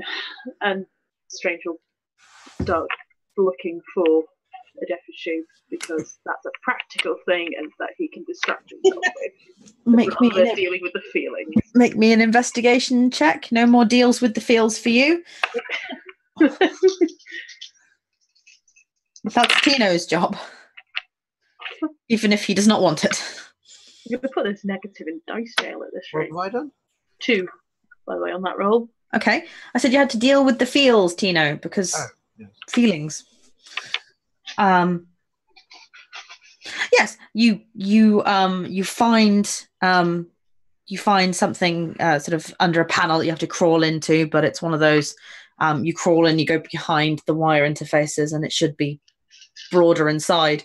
And as you pull the panel off, you hear the clear sounds of people trying to cut through the door. Right, who's in first?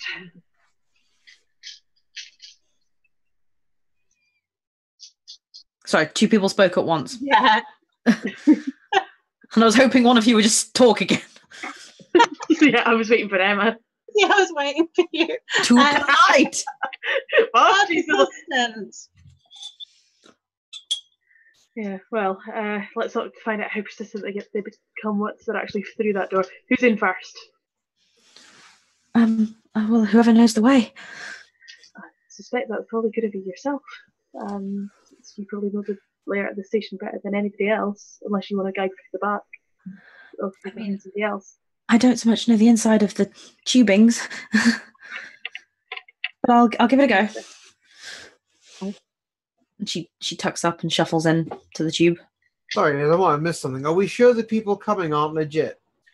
Yeah, I told you can feel that they are coming with purpose and weaponry. Yeah, that sounds like security. Oh, sorry, I didn't make it clear enough. They're coming with violent purpose and weaponry. They feel like the people who were coming before. I was trying not to give you far too much information. They feel like the bad guys. I was just doing detect evil, really. That's all I wanted. Yeah, you're basically doing detect evil. Look, I'm trying to keep it simple. I don't want to give you a dossier every time. This one's name is henchman number 3. This is Steve, and this is material Dave. to know whether they are Starfleet or apparently the legions of terrorists. No, they're not legions of terrorists. I'll be more nuanced in future, but they are clearly coming. They are not afraid of what's going on, and they have a confidence of. There are brave folks in gold here to save the day. Tino has faith in Starfleet. You're pretty confident that these are not your brave folks in gold. That's outrageous. Sarin Katsufrakis would not stand for that, and he would punch them all in the neck. He would. Well, I spend a fate point until they stopped. You spend a fate point. I spend a fate point to secretly reveal that I've been a founder all along, and I transform into Soren Katsufrakis and punch a bunch of people in the heart. I'll allow it. Okay. But I will allow you first to get in this Jeffrey's tube. I suppose I'm going in the Jeffrey's tube. Do you pull the panel on before you all shuffle in? I was about to say, I guess someone's going to have to do that. Otherwise, it's pretty clear where we've gone. Otherwise, it's pretty obvious we've got in the tube. So, yeah. Strange will be trying to make sure that he's the last one in the tube. That's fair. That should be an aspect. The last one in the tube. Last in the tube. No, that's kind of covered by a variety of things in an aspect. That, yes, in a situation where he's likely to get shots, he will make sure that he's in the most suitable position compared to everyone else. Oh, Adam, you brave idiot. Bad boy. So you begin your shuffling transport. It is slow going in places, and all throughout you can hear the sounds of either the fire suppression systems sort of going off in some places, not going off in other places. There is more phaser fire. There are more sort of people running and hiding in places. And it feels like, I think actually for all of you, it gives you some pretty fierce Dominion war feels. Just the sort of desperation of the situation and how rapidly it went from pleasant to going downhill. and you bypass a few of the Jeffries intersections, and eventually you come out upon a point where you can see through some mesh into the room below, and there are a number of people that seem to have been taken, you think, prisoner. They're all sat in a sort of makeshift in sort of pen made of desks, and they're sort of sat there on the floor, looking kind of meek and cowed, and there are quite a number of people in the room with phaser rifles looking like they mean business. But you are above them in some pretty sturdy engineering, and it doesn't seem like the assailants have noticed you. What do the assailants look like? So some of them are wearing the security outfit of the of Praxis 5, which means that they're dressed like Starfleet tactical, but a lot of them have just taken the Starfleet tactical layer off and just are wearing just basic blacks underneath. And although none of you are super hot at espionage, it gives off the impression that some of these people are not Starfleet, that they've just put on a gold jumper. And a gold jumper does not a security officer make, or a tax sec officer make. Are they saying anything to the hostages, or are the hostages saying anything that we can pick up? In the time that you were watching them, trying to decide whether you could get over without being seen and getting a grasp of the situation, there were some that were not threatening, but just reminding them to stay down. And then two of them come to the corner where you are crouched above, and you can hear them talking about if they have everyone they need, and whether whether they have the necessary trilithium expert. They give a couple of names.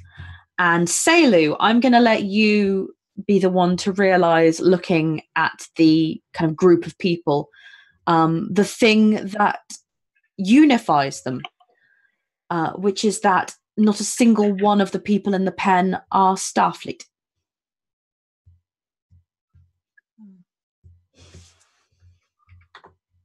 None of those people are Starfleet.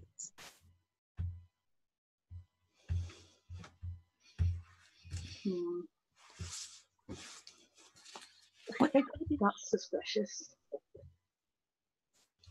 Everyone here is really well organised. They have to be communicating with each other somehow. And I bet they're not doing it on a standard frequency. Izzy, can we see if they have any specialist communication devices on them? Yeah, all of them, in fact, have little like old school headphones with the little behind the ear loop. Good Lord. Yeah. That seem to be both, I mean, obviously much smaller, but that seem to be both quite small and subtle, but quite old looking technology. Like it's not super hyper modern tech, which would just be having a badge that tells everyone what you're about. So, and they seem to be using like old technology. Can you see their earphones? Sort of peers over your shoulder. And... Yeah.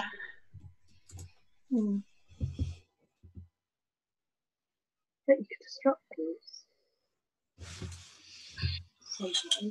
Oh. I think we could. I think.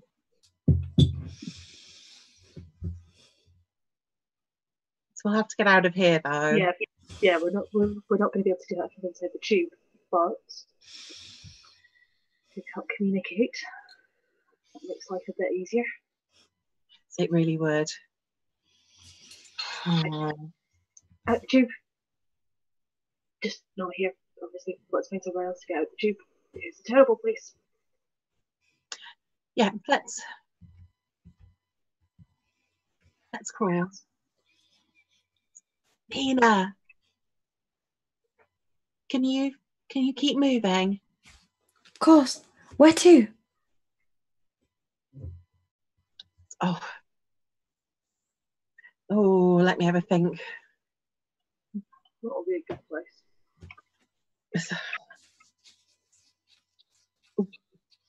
If we can get to the biogenic array, I think that we could augment it as such, that we could use it to send out some kind of wave, some kind of signal to some kind of targeted pulse. Yes, precisely. I think I remember where biogenics is. You'll just have to bear with me. That's fine.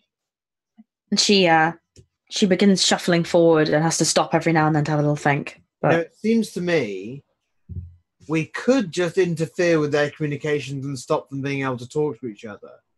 Or we could scramble them and make them panic. Ooh. Do that. Because if they can't talk to the people they want to be talking to, then they're going to start worrying that the station's security is managing to tap into their primitive communications network. It shouldn't be too difficult to do, I wouldn't have thought. We just have to come up with some sort of recursive algorithm for it. Jamming signal. Yeah. Yeah. Thanks. I mean, if we're in the biogenic array anyway. Yeah, well, Yeah, why not? I can't see it being much harder than just turning it off. Kind of their things off. But if we can get a few moments to listen to what they're saying before we do, we might be able to get some really crucial context here. Yeah. The lack of Starfleet in that room's really disturbing me. Yeah, I can see why. I mean, I imagine it would disturb you both more. Do any of them in that room, did any of the bad people, did any of them in particular seem to be in charge? It's less in charge. It's more that everyone in that room sort of knew what they were doing, which was just they were there waiting and guarding, and they knew that they were going to be there a while. So it was pretty much they'd settled in for the long haul of generic menace. Let's invade some privacy then. Oh. I want to find out what one of them knows, please. Okay. Is that because you are an oversensitive betazoid? It is because I'm telepathic, and I'm not sure oversensitive comes into it. I'm a telepath. Okay, then you can make me mind reader. Then you can make me a will check. They're terrible people, so it's fine to be rude to them. Yeah, well, this is certainly in defense of civilians. I feel, I'm not trying to find out his deepest, darkest fear. I just want to know what the hell he thinks he's doing. Okay, that's fine. I want to find out what he knows, and if he doesn't know much, I want to find out who he answers to. What I'm going to do is I'm going to let you make a will roll, and depending on the number of successes wouldn't it be an empathy roll? I mean, they're statistically identical to me. If they're statistically identical, I don't have to answer that. Okay. Fair. And depending on the number of successes you got, I didn't tag any aspects. I got a 4. In which case, you may ask me 4 questions of the people in the room. Okay. It doesn't have to be one person, so I assume you'll be bouncing around them. What's the point of all this? The point of all this is that they are taking hostages. Okay. They're taking hostages. Okay. That's not really... Okay. Why are they taking hostages? They are taking hostages because there are experts that they need that they intend to extract from the station. Okay. Experts in what? The people in the room don't really know specifically. They just know that they are collecting these experts. Okay. Who's in charge? the Commander Sekulos is in charge. They answer directly to him. Okay. And does that name mean anything to me? You think you remember hearing it as the person to speak to about security here? Oh, for goodness sake. We need to stop skimping on venues. It's a new contract that got contracted out. Obviously. And we're paying people in warp cores and tribbles, presumably. Yes. Yeah. And Latinum, apparently. Latinum, for some reason. We all have to forget Latinum exists, because it doesn't. I very rarely use it for anything. Ridiculous idea, Latinum. We got rid of money, except for Latinum. We can't replicate anything except apparently this. Anyway, so that's the information you get from the room. Anything else, or are we okay to move on? Yes, I you're think okay. we get to move on. Yeah. Unless anybody else. Yeah. And yes, as you move your way through the tubes, you definitely hear other people in the corridors outside being sort of cornered by certain of these people. But they are, although there might be, a phaser here or a phaser there, that mostly after the initial room, there is most of the people are being taken quietly. Okay.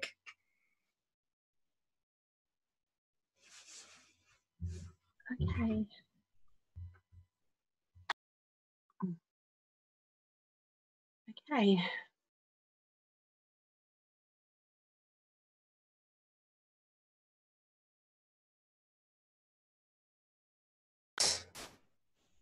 Eventually, after a very long, nerve-wracking trip, you come out over in a Jeffries tube that goes around the top of the door frame, in the great sort of array room that is quite spread out and open. But as you get to the opening where you would sort of pop out and sort of lower yourself down a few feet, Tino, you're very aware that there are people in this room.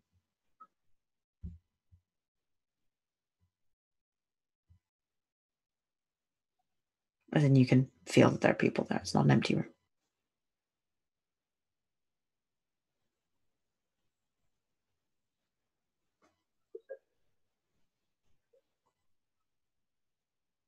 Are they terrible people, or I know I'm asking on Luke's behalf here, so I'm probably not. Yeah, it's more just to prompt another teacher. Yeah, well, assuming that Tino tells you about that. Yeah, I can ask. I think people are supposed to be in here. People hiding. Are we looking at? We're gonna get the Jeffries should get shot. He thinks they might be people who might be there to keep an eye on the array in case engineers try to interfere with it. We could really do with an eye into that room, Strange. I'll see what I can find. How dare they know that this station is full of engineers likely to hack into their stuff? I know, right? I feel so called out. Planned for. How dare they?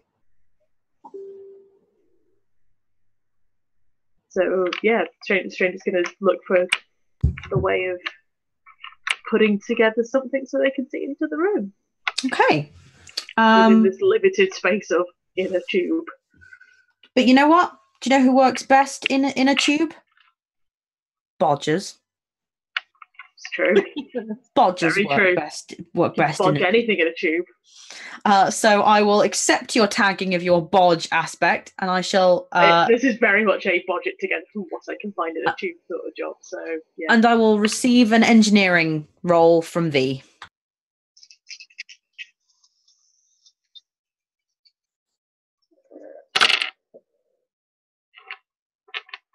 That is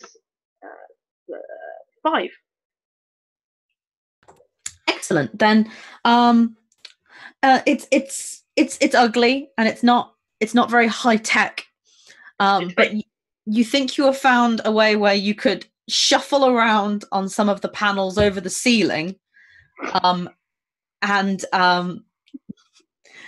you have found, you know that there are places where you can slide panels to get between the two panels, where you can very subtly slide them and look into the room, but without, obviously lifting a whole panel off. Hi! Hello. Oh, no one here. Just ways that you can effectively make fucking peepholes in the ceiling that will be masked by the lighting. Mm-hmm. Effectively making a sort of two-way ceiling where if they look up, they'll just see a bright light. Ceiling. But where you are, you can see the room. I love the idea of the two-way ceiling. I hate it, and yet I also love it. Exactly that. Tino has brought the Tino array, perhaps the most high-tech telepathic shielding system for any starship, and you've got... I made some holes in the ceiling. Lieutenant Adam Strange in the two-way ceiling. Adam Strange. That is a terrible fanfic that probably exists somewhere. No, I'd read it twice. Iskandar was a real TV show. The benefit of this is that you can point out the points in the ceiling to Tino and Caeliu and effectively have lookouts at all the various points that you find. There aren't a lot of places you can do this because there have to be the right panel and the right light fitting all matching up, but you've got at least 3.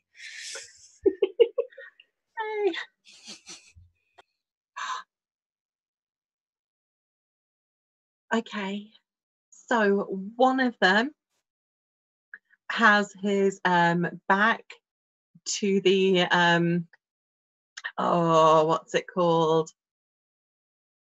To the to the flux converter. I think if we could send a big enough charge through that, we could create sort of an improvised like phaser burst almost. We could stun them. What do you think, Strange, Tino? That's definitely something that could be done. That'd just be one. My knowledge of human physiology is pretty limited. Yeah, that's the part that I'm worried about, is that could we make sure that we kept it low enough that it was stunned? Because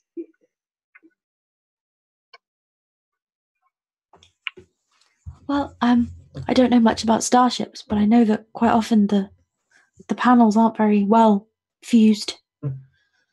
Always exploding. Yeah. If that's what you meant.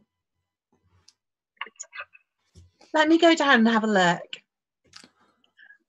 I'm going to start trying to crawl along, get behind some of the panels, pretty much behind where one of them's standing, and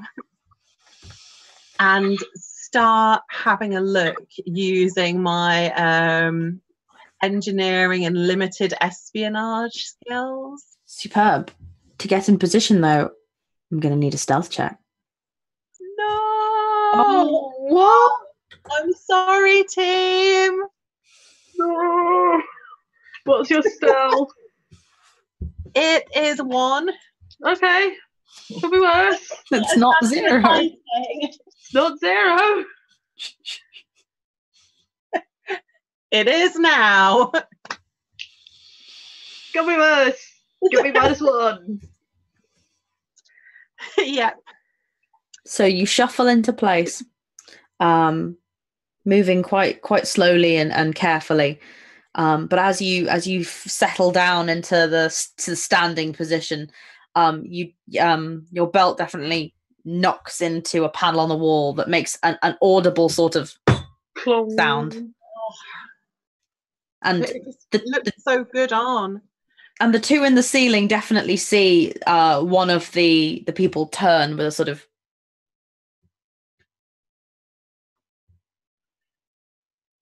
Sam, is that you?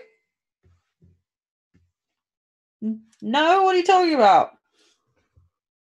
And he starts kind of peering around, like looking for something, but he effectively goes into alert mode.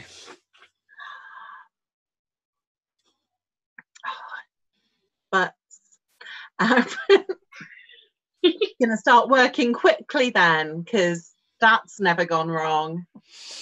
Of course. Oh, Tino, you're muted. Hang on a minute. I've just had a thought. I think I know what this thought might be, but go on. Do you? Because if you do, then that's amazing. Well, I'm curious to see if you're thinking the same thing I was thinking. It's connected to the zebra that I've been carrying around in my pocket. I knew it! So my thought is this. Okay. See that panel over there?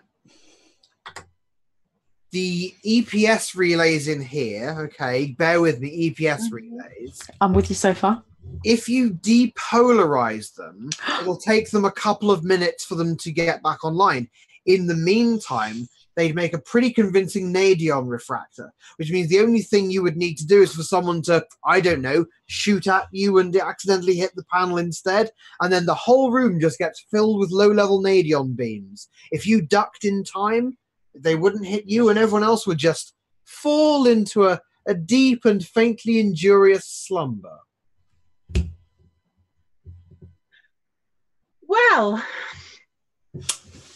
okay. I'll allow it. And also, as you know, when it comes to polarizing nadion beams, That's right. you know full well that involves a lot of replumbing the console in order to siphon the nadion gas into the correct. This is exactly plumbing. Only what you're plumbing is the shit that phasers fire. So basically, this is just super plumbing. Excellent. And you know what? For that excellent piece of Technobabble, I'm going to say that the pipes in particular that transport the exceptional phaser gas is in fact crystal steel. Scissor. Well, it needs to be sturdy, right? Very fancy. We should take this with us when we're done. We should strip the wiring out. We should. Where are you going to carry a fucking pipe? and get the lead off the roofs as well. What are your nacelles made of? Oh, I'll have some of that. Stuffing plumbing into your suit. You're wearing a jumpsuit. It'll show. It's like a weapon, right? Okay. So, you think you can slide over to perform some hasty replumbing? On it. But you're not a bodger, so you'll have to make me just a flat engineering roll. Oh. And you know what, Caeliu? You are pinned in this very tight enclosure. And you have this real sense that your friends, the people you've brought with you, who've been helping, who've been keeping you going while you've been crawling around these Jeffries tubes and helping you form these plans, are all up there and they're watching. But you're alone in here. You've got no one you can rely on. It's just you, Caeliu.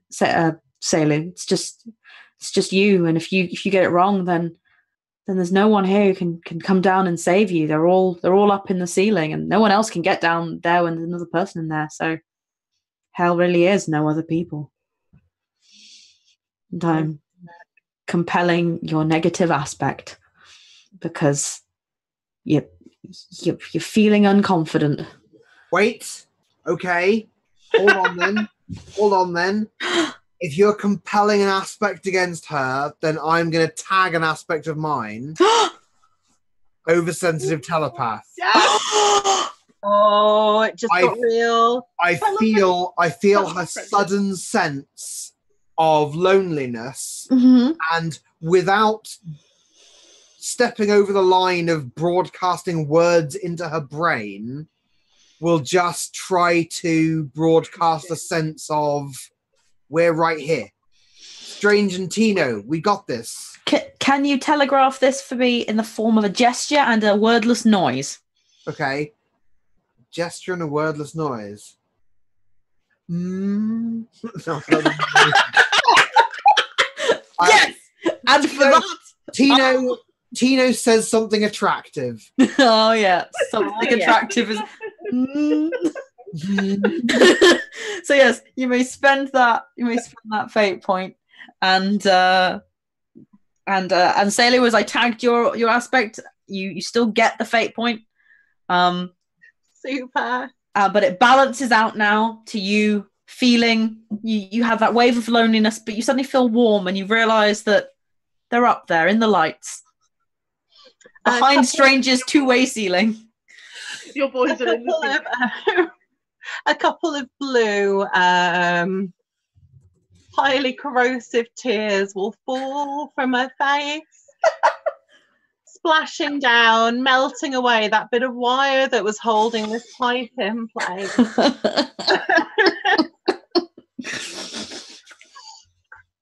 That's how soldering do.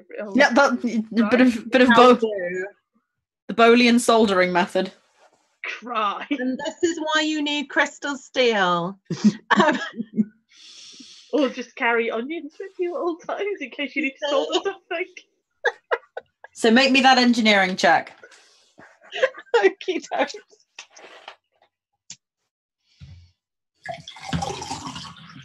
-1, so 6. Hey! Nice one. Oh. Then in which case, it is quite as the old Betazoid woman foretold. And you, maybe a little uncomfortably close to your face, find 2 wires to hook up together. And you effectively shunk the pipe over, confident that it's going to work and that you can, obviously, since you're intending to be drawing attention to yourself anyway, the panel near you falls out and your presence is telegraphed to the room, and you see the guy who shouted for his friend earlier go, "Hey, what?"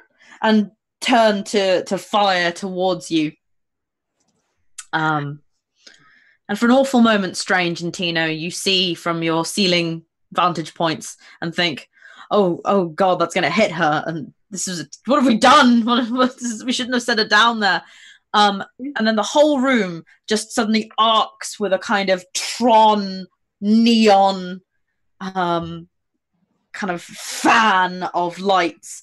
And the room is left with a kind of crackling smell and a very faint sort of smoke. Caeliu, you have ducked down and covered your eyes and effectively just hidden. And you see that one of the beams shot out into the panel you were in, but hit the crystal steel, which is, of course, non-reactive. Not beautiful. And these two thump to the floor. Well, straight in and taking their weapons off them, I think. I'm scared. I will say as well that the others, if you want to come down into the room now. I'm thinking it's really the point where Strange kind of gets out of the ceiling by the quickest means possible that is not dropping out of the ceiling. Coward.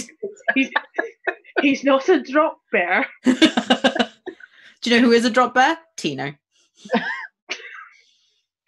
Sorry if I outed you now. So you'll scoot your way out, and you are in the array, the big array room with all the tech mostly intact. 2 unconscious soldiers, mercenaries, ne'er-do-wells, 2 phases, and a faintly ozone-smelling room. Stranger will just turn to say, "Are you all right?" I'm okay. Yeah, I'm all right. Better to see you. It's it's tight in there. Oh, right. Okay. Right. What do you want to do, Strange? Do you want to get their earphones and listen in, or are you good with phasers? Do you want to get them disarmed? Oh, I'm definitely a fan of getting them disarmed. I'm not exactly the best with a phaser. Yeah, like I've shot one before at a range. Yeah, I shot them because, Starfleet Academy, but that's about it. Tino, you any better with them? Yes, my chief of security insists that all senior officers are trained with the use of small arms, even if it is almost never likely to come up. So I assume that anyone we'll be firing at will be tiny moving targets on a holodeck, right? That's what I'm trained to fight. Yeah, something like that. Great. And while you're discussing the weapons, Mina has both her arms under the arms of the unconscious people and seems to be dragging them off somewhere. Where Where are you going? Yeah, where are you putting them? I'm going to lock them in a cupboard. Okay, Sounds good. sounds good. Yep, Well, I don't want them waking up. yep. Cupboard full of bad guys. Sounds good to me. Right. Do we want their armor? That might be useful. There's only 2 sets of it. Well, I don't have the Starfleet turtleneck. You could have one now. Yeah, we wouldn't deny you a Starfleet turtleneck. You've earned it. I'm reliably informed this is how you join Starfleet. Oh yeah, we all have to do the whole And lead job thing. this is conference loot. You know how you always get like pens, bags, like little tote bags, that kind of thing. This time at this conference, what you get is a turtleneck from the nearest threatening security officer that you knock out and strip. Yeah, you kill like 30 guys and take a jumper. I mean, when you frame it like that. Mina throws you a jumper and then continues dragging the people off to the cupboard. Was she dragging them as she goes? Oh, You suck. We knocked you out. You're the worst. Izzy, can we take their earpieces off Yes, them? I definitely assumed that they were stripped of all valuable tech. Yep. So probably Caeliu and Strange have got earpieces to look out while Tino has their guns. all of them. I'm just locked so and many loaded. guns. Tino, where'd you get shades from? Found them on a body. I look like Simon Pegg at the end of Hot Fuzz. That's exactly how you exactly the best Yeah. word I had. What picturing? look. Great picture. You could do a lot worse. Pub. But yes, let's start listening in on earpieces Very well. Yeah. So listening. before we start disrupting earpieces. That's very good. Listening in, there are a number of channels you can kind of scroll to. Like, it's a pretty simple system. Like, it's a click the little thing to speak. Or you think there's a frequency, if you raise your voice to a certain volume, then it opens a channel. But that's kind of standard.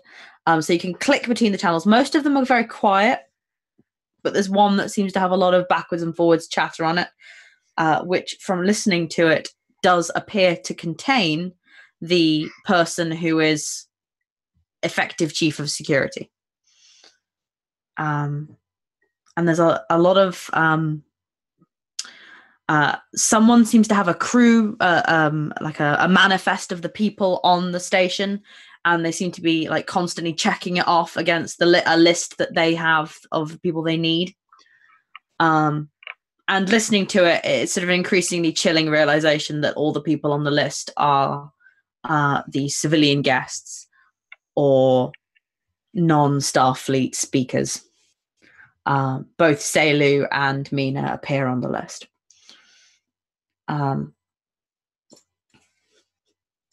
But yes, it seems to be quite a simple system where they are attempting to neutralize groups of people. And, they say a lot of people have gone into hiding. Some people have tried to fight back to very little effect. And Commander Sekalos is very concerned because he's getting increasingly angry at how long it's taking, because there's only so long before the next shuttle comes from Praxis 4. And that will contain more Starfleet. How long do we reckon it is until that next shuttle? Does he say how long it is? Or can we kind of estimate? You don't know, but you know it can't be less than an hour. Okay, so it's more than an hour until the next shuttle. We need to let them know that something's happened. We need to get in contact with them. They'll have stopped long range communication because they're not stupid. No, they are not. They'll have stopped long range communication. Not necessarily all forms of long-range communication. I'm a Starfleet officer, so I believe in similes. Ah. Oh, like a balloon and something bad happens. No, a smoke signal. Oh. I'm saying we rupture a plasma conduit near the outer bulkhead of the station, and we just let fire soar through space like a big old smoke signal. Apart from being a legitimate emergency in its own right, I mean, it's also difficult. Certainly give it away. Oh yeah, their Something's sensors wrong. will light up like no one's business, like whatever festival tree you could possibly think of. Quite. Do you know, if we were clever about how we did it, I think we could probably get a signal hidden in that. Go on. I remember reading about an old human form of communication that was quite similar to an ancient Bolian one, which works on short and long pulses. Okay, yeah, that sounds vaguely familiar. Tell me more. That's terrible, I hate it. If we could find a way of sending or of pulsing the plasma away, magnets. We need magnets. Magnets. We can probably strip them from somewhere You mean in the sorts of magnets here. that guide the electroplasma in the first place. We just need to repolarize them so we can repel at different frequencies. Right. Also, we need someone who knows Morse code. No. No, we don't necessarily, unless... Because that assumes that whoever's on that shuttle's going to know us as well, is the other thing. We don't need to know Morse code, but I bet somehow, because everyone's knowledge of the human 20th century is impeccable for some reason, Mhm. I bet that between the three of us, one of us knows SOS. Yeah, at least SOS, which is, the important one. Oh, or we could make it, we could embed something like the Fibonacci sequence into it, so they can see that it's not an accident, that it's a signal. That's true. And it would simultaneously prove the existence of alien life, which I think they do. I think they're pretty aware that alien life exists. Okay. Yeah. Certainly based off of you, I'm- Claire, at the I'm very looking least. at the team. I mean, when my partner and I used to travel on Castor 4, everything's very thick fog and smoke, and so in order to communicate through the fog and smoke, we could just blink pie at each other through the lights. Oh, I like it. I like that. It's a very romantic number. I mean, I don't think I can help with the magnets and stuff, but if you need someone who can blink out numbers, I can do that. Perfect. Excellent. Then we walk out the front door. Hopefully not. That goes into space. Yeah, I'm not a big fan of just walking out into empty space. It's just... I mean, I don't know how it works on Beta Z, but yeah. It works very well on Beta Z. Well, in that case, out you go. So, it seems to me that what you're about to do is a big technological engineering challenge. So I would like you three to split this task up into 3 technical jobs. They can be as bullshitted as you want. I'm not asking you to show me the science on this, but if it's just I do the magnets, I get the canister of plasma, I shove the canister of plasma up my ass to... If I was prepared, I'd have my actual notes about magnets. I love you so much, Emily, and you're such a fucking dog. But alas, they're all the way over there. But yeah, if you break it up into stages, even if they're just beginning, middle, and end, and then bullshit around it, I'm not going to call you out if I go, hang on, you said plasma a minute ago, it's not plasma now. Okay. Then we'll do 3 separate roles. I think the obvious one for me to do is the one that involves convincing the computer that we're allowed to be opening up all these panels and everything. I'm doing that thing with the weird little plastic chips that they always have for some reason. Oh, yeah! Perspex chips. I'm doing a bunch of that, and I've never met a computer I didn't like. True. So Tino runs through the rooms with an armful of plastic chips. Yeah. Already cooing sweet nothings to a computer. So if that goes well, who will pick up the slack next? Once Tino goes, I'm in.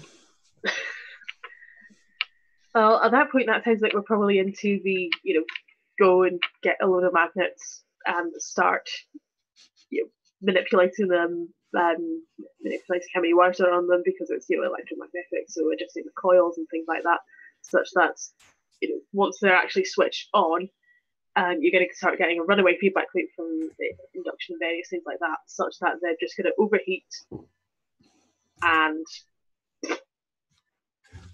suddenly everything's going to explode in a very short amount of time because runaway feedback loops are big and clever. So you are locating a panel worthy of your magnetic prowess. No, that's Cantos who has magnetic prowess. Cantos would do great here by having nothing to do but looking fabulous. At which point Strange hands over to Caeliu, who will grab some of the crystal steel pipes that have got damaged down her legs and just leave. Just couple one and rock gently in a corner.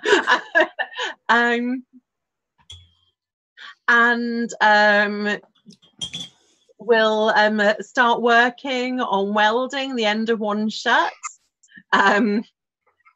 So that when she goes to one of the main plasma conduits feeding towards the warp, it's a space station. It probably doesn't have a warp core. It has a generator of something. It has a generator, and that is fed by a plasma conduit. And I am going to go and just milk it. Shut up! No, you had me until that. You had me at milk. You had me at milking the plasma conduit. You could have picked any verb. I was going to say wailing on it. You could have calibrated it or interfaced with it or polarized it. I understand. My cat has been licking her udder at me all night. Emma, you bad. And you were doing so. I think actually Tino is going to walk into space. That's fair. Take his chances. You know what I really like? I really like that this whole mission is broken down into effectively computers, electronics, and plumbing. Your 3 focuses. This makes me very happy. Because the computers, poshing and milking. No, I'm trying to move past that rapidly. Plasma dairy. Please, God. So while Emma's in a timeout, we're going to start. Is it soy plasma or something? Focus. Come on, you shit. I will leave. I will walk into space, and you need me to continue the session. So I'd like to start with Tino. Hello. So what do you do? Okay, so the idea is, along the way, so Strange is going to have to redirect the magnets in the plasma conduits to make sure they're all, polarized, whatever the word is, in the right direction, or rather the wrong direction.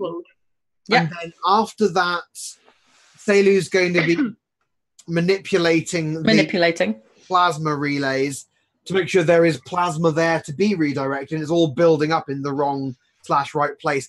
And then we've got to give Mina control of the whole system so that she can do dits and dars. Yeah, all Mina needs is to be able to turn it off and on again repeatedly. So, with our radio headsets, the idea with which I assume being that because they're not subspace radio, they can't simply be tapped into, Tino will be coordinating in a little chip room, because the chip thing is always done in a wee little cramped room for some reason. Yeah, just a little kind of I've got to do this. Oh, this one goes in here. They're all interchangeable. Like you're an operator. Like I'm an operator in a 1920s telephone exchange, yeah.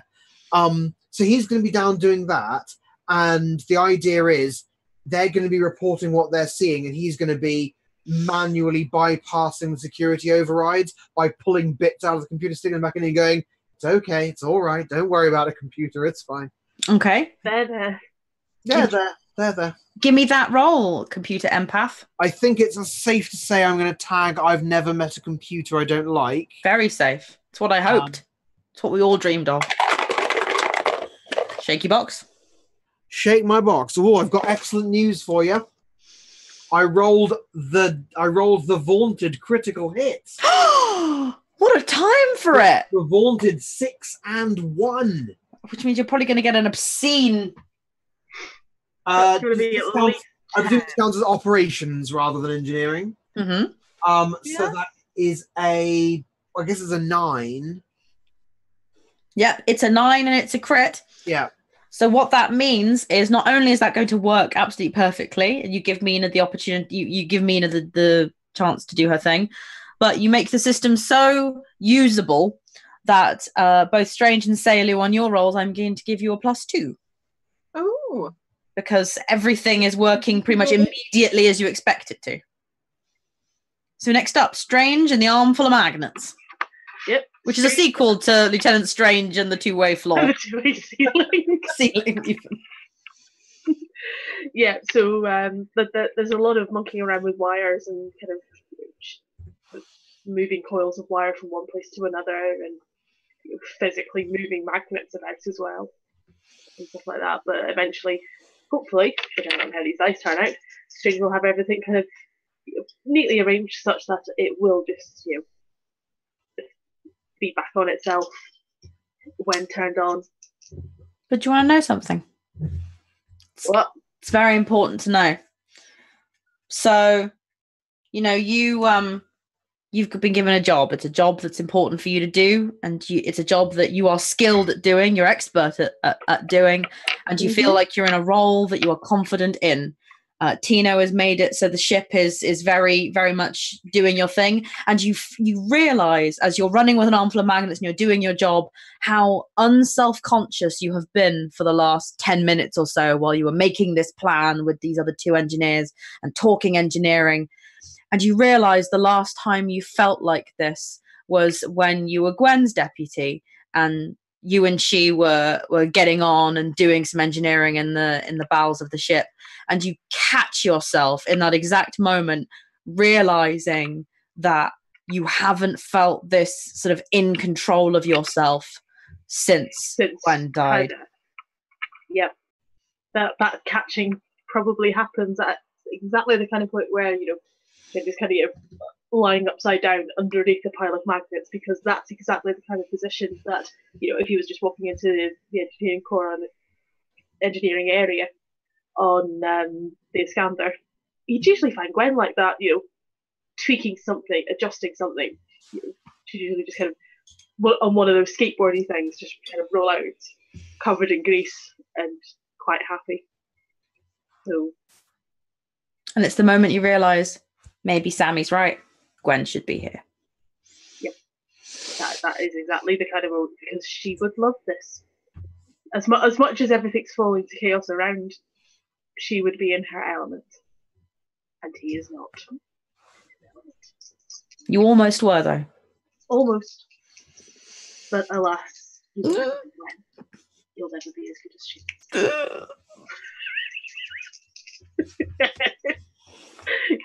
So yes, I will have that trait point.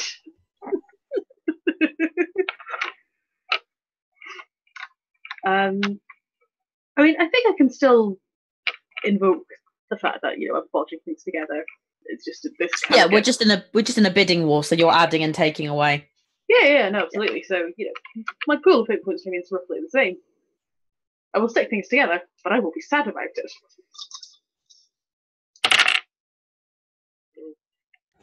That's not a good roll. It's not the worst roll I've had, but it's not the best roll. 5. That was 0.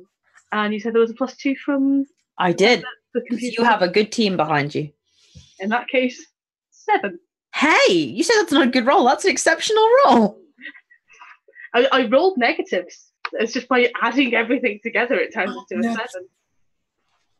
Because I want this moment to reflect that even though you rolled badly because you let your confidence slip strange, you are still a very good engineer and everything works perfectly even though you doubt yourself. Let this be a life lesson. It was Gwen. She'd be so proud of you. And the system begins to sort of reverberate with the build-up of energy, and sort of as you're doing that, and you feel the look of, there's almost that look of like acceptance that you achieved this despite your doubts. And as you do, the Caeliu sprints past you, dragging a sort of a very shiny looking pipe from deep in the wall, ready for your task, Caeliu. Right then, so the magnets are inverted and as well they should be. Indeed.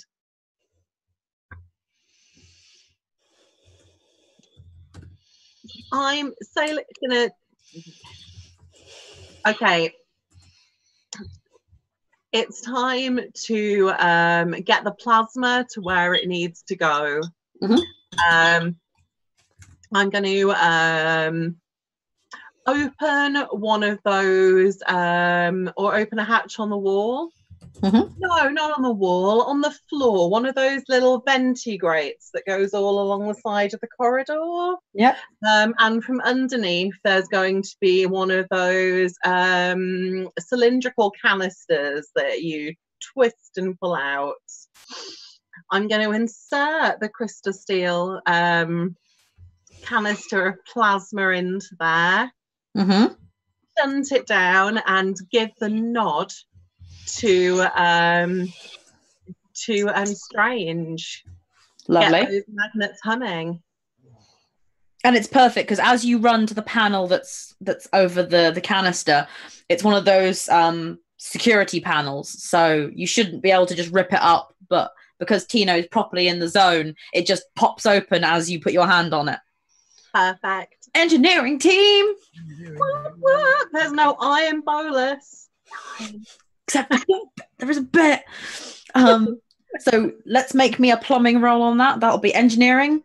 And you're at a +2 because of Lieutenant AX motherfucking Tino. Oh, yeah. Thank you, Tino. I don't know why I just rolled those on an uneven surface. Oh, yeah, it's terrible. Did you roll it on the CAD? I wish. No, I don't wish. I don't know why I said that. Okay, Oh, no. that is 1 plus, so 5, 6, and then +2 is 8. Hey! Hell yeah. That's the best tube insertion of my life. Hey, look, you're all doing exceptionally well, and I'm super proud of you. So, tube inserted. The humming of the magnets. The milking begins. No, come on. No, we've already done that bit. The plasma begins to flow through the crystal steel pipe, and the signal is given to who begins sort of rattling out numbers with strong efficiency using a pretty rudimentary on and off switch. You can't fully know if it's working, but you know that it's venting into space, which was your goal. And Tino, you're getting a whole bunch of sort of alarms coming off where, it shouldn't be doing this, it doesn't want to be doing this, but you're able to override them, knowing full well that you're able to stop it from setting fire to anything. As a bonus for my critical roll, can I also casually disable the alert system that tells them that this is happening? You know what? Of course you can. So that they don't know there's a rupture in the plasma system. They're just getting on. Operator. I'll just move those chips over here. Do. I might just live here now. It's amazing. And as you guys realize you should probably get out of the room that's full of the vibrating, overly magnetized plasma conduit. Yeah, good point. Yeah. You kind of bundle into the room with Tino. It's a bit cramped, but it's okay. I'm dooting. And Tino, you see that the station is being hailed. Oh, can I patch the comms through to this console? I think you can. I think I might just do that then. This is Lieutenant Tino. Tino? Who dat? Not my name. Crikey. Lieutenant Tudis? My sense of identity has been shattered by all this telepathy I've been doing. Praxis 5, this is the USS Botany Bay. Status update? Praxis 5 is taken, Botany Bay. Repeat? Praxis 5 is taken by unknown parties. We have hostages and an attempted egress with those hostages. We are urgently seeking assistance. What's your status, Tino? I explain exactly what we are doing, where we're doing, and who we're doing it to. Is there a way of communicating with the outside of this panel? No, I've managed to route some secondary computer function to this panel. I don't know how long it will be before they notice, and I don't think I can transfer it anywhere else without them noticing. Very well. Keep yourself safe. Botany Bay standing by. Understood. And then you wait, as good Starfleet engineers should. You have successfully achieved quite a feat. And what happens over the next few minutes is a lot of things come to this relay point, which clearly are the assailants trying to do things. But between two of you running around with the changing out the physical relays, and between Tino's amazing computer hackery skills, you are able to not only confound but completely shut down the lines of communication in time for Starfleet to arrive. And it is some time later that you are found in this room by some gold-shirted tactical officers who assure you that they are not with the assailants and are able to eventually persuade you down when the Botany Bay's first officer comes around. And you are taken to one of the big refectory halls where a copious amount of food and tea is laid on. And it seems that people are people who were not injured are nevertheless convalescing from the shock of it all. And you are approached by one of the rescuing parties who brings over a tray of sort of hot tea and sits down next to the three of you. I understand you were the ones that were able to communicate with us.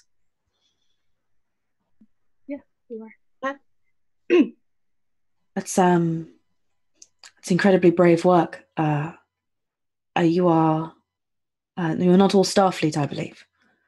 And he looks at Caeliu. No, I'll take my jumper off. Oh. Sorry, it was a disguise. No, I understand. It's a very fetching look. I am certain then, Lieutenants Tino Strange, that commendations will be reaching your captains about your conduct on this station. And, Caeliu, you have successfully avoided quite a nasty mishap. It seems that these people were attempting to make off with a group of non-Federation, sort of non-Starfleet experts. There was apparently some I do not know all the details, but they ensured that certain people were invited to speak here or to attend here that were of interest to them. We don't know how they managed to infiltrate this deep, and it's incredibly disturbing that they were able to be so involved in the planning of this conference. We are sorry that your journey here was so wasted and so dangerous. But Strange and Tino, you have both been invited to speak at the Corps of Engineers base on the homeworld. There are a lot more interesting things we wish to talk about, and perhaps this conference is now not the place. But we can only apologize for the tremendous stress you were put through, and Caeliu, we hope this does not reflect too poorly on how the Federation does things. These people do not reflect our values, nor do they reflect the moral, upstanding character of the Starfleet Corps of Engineers. The shuttles will be arriving soon with people to come and collect you. There have been many members of Starfleet and civilians on Praxis 4 who have been waiting to hear news of what's happening here. And we would appreciate it if you left with a friend or family member who can vouch for your safety. Things have been very chaotic here. You understand. But you're in no rush. The situation is resolved here, and you may take your time, drink as much tea as you wish. And remember that any of the crew of the Botany Bay will be here if you wanted to talk or check anything. But once again, thank you all very, very closely for your service. And he leaves the tray and he stands up and he walks away. And you are rejoined by Mina, who was talking to a colleague and comes to sit with you. Well, that's that then. Yeah.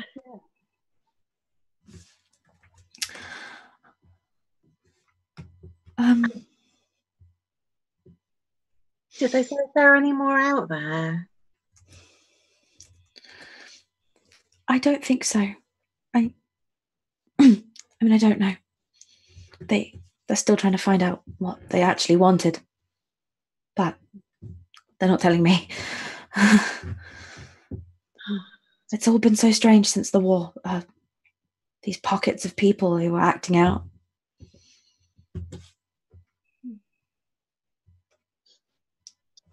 I don't feel unsafe, though. Good.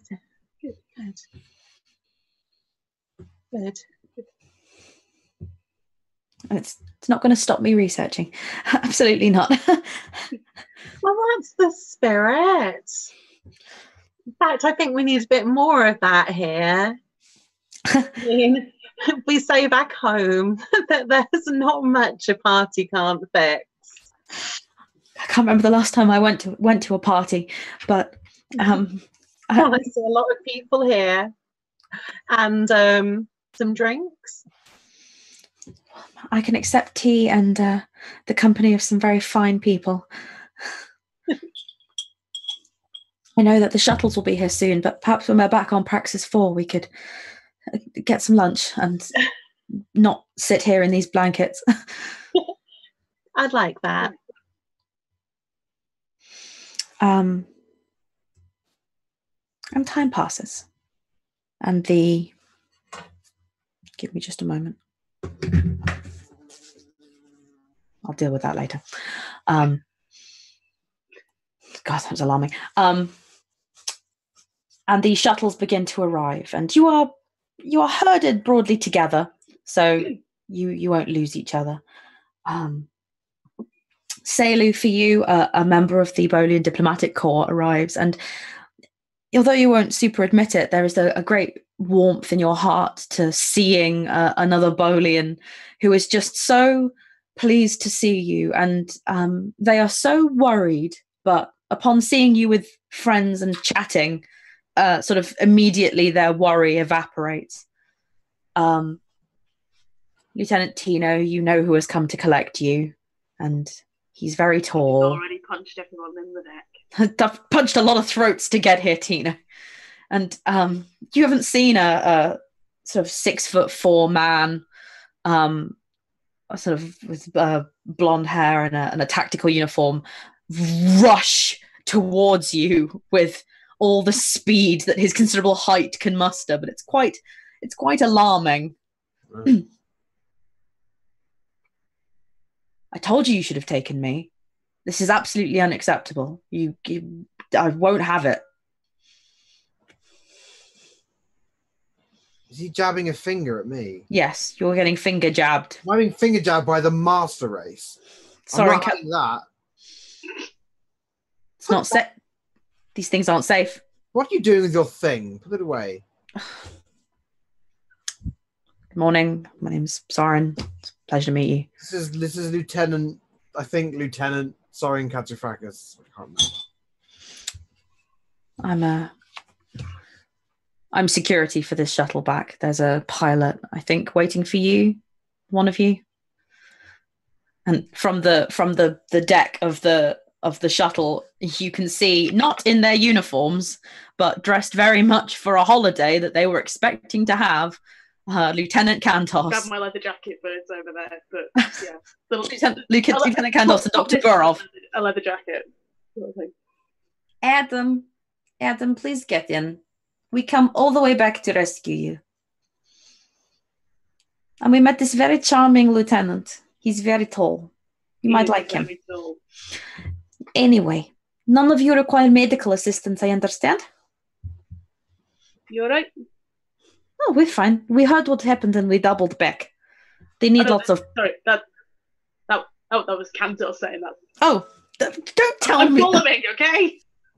Then Kantos goes, "You're right." You alright?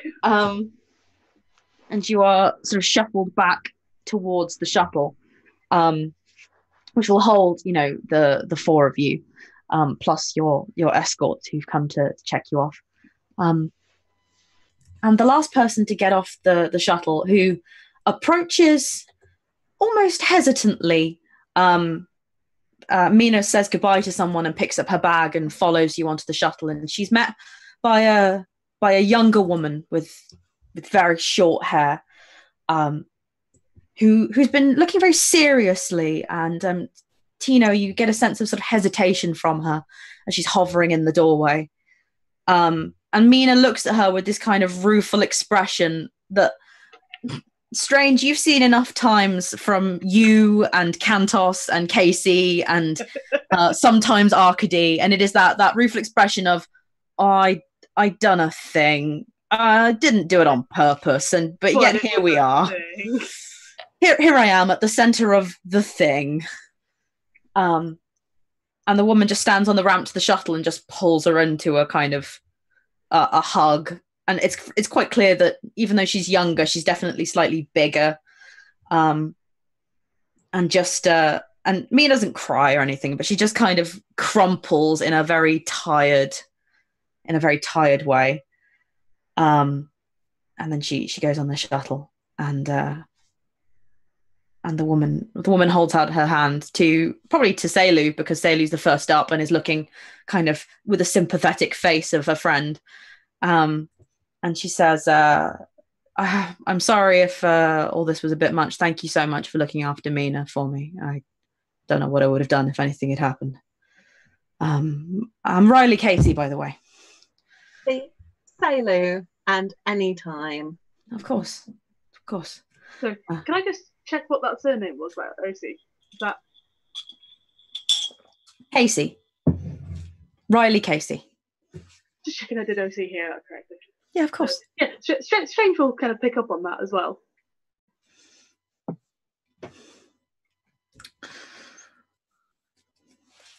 She holds out a hand to you. Yep, he'll take it. You can just call me Riley. I'm not Starfleet.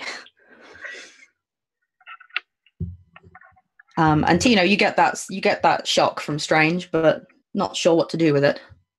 Is Casey a famous person? To Strange, it is. To Strange, that's a very important name. To Strange, it is the equivalent of meeting someone that said her name was Riley Katsufrakis. Oh, hold on, I get it now. I thought it was pronounced case. Yeah, no, it's pronounced Casey. You've apparently only ever seen it written down. Yep. Now I understand. Ah. That is He what doesn't, but I do. Bored now. I get it. But no, I appreciate you all looking after my wife. Yeah, it would have been. Well, we've survived a lot on our home world, coming all this way to the heart of Federation space just to get hurt in a stupid station situation would have been a bit much, you know. This place ain't Castor. And she Strange probably recognises Castor 4 as being no, that's definitely Casey's mum's. That he's just met there. Yep. And she slides up the door behind you. And probably the last shot of a person this episode is Strange's absolutely unreadable expression of receiving a lot of information very quickly and immediately recontextualizing a lot more information. And the shot passes through the ship of everyone sat in their pairs, and Caeliu is talking a million words a second to the diplomatic attaché she's with. And Tino is sat kind of leaning and looking out the window into space, while Soren sits next to him very quietly, just letting him be. Although probably thinking too loudly, but that's not his fault. Arkady and Adina are up front flying the ship and talking to each other, and Strange is sat next to noted scientist Mina Klarova and her wife, Riley Casey. And the last shot is of the ship flying up and over in places smoking, but not much, because space manages itself pretty well. Outer revolving space station that is Praxis 5. Glint of light off the hull. Closing credits.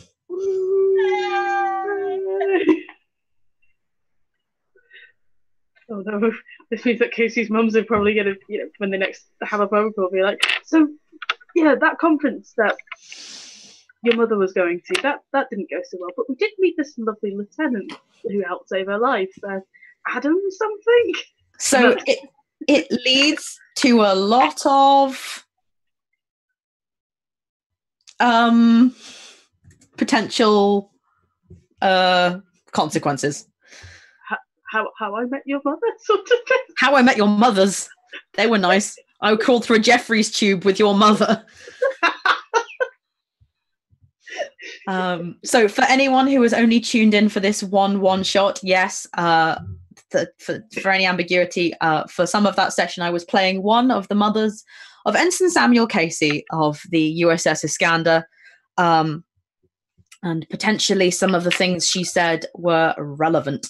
But that's why it's a recorded show that people can go back and listen to. Aside from that, Tino and Caeliu, how are you both doing? Oh, sorry, I've just realised what you said. Tino and Caeliu, how are you both doing? I maintain my two thumbs. I'm glad. Sorry, I felt like I talked over you earlier, and I didn't want to do that.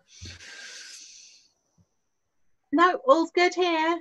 All's well. Superb. Well, thank you both so much. Thank you. Oh. Yes, thank you, Izzy. No, this has been my first Star Trek game, so I tried my best to get together all the things you need in a Star Trek game, Jeffries tubes and plasma conduits, and I was so excited by the three of you being such different engineers, but all being so great. Yeah, and you presented a problem that you let us then solve with meaningless technobabble. We technobabbled the problem. Yeah, and milking. Let's never talk of that again, I beg you. The perfectly ordinary thing. Nope, it's gonna come up a lot. Yeah, if I know anything about the trash channel, it's gonna. It's a meme now. Yeah.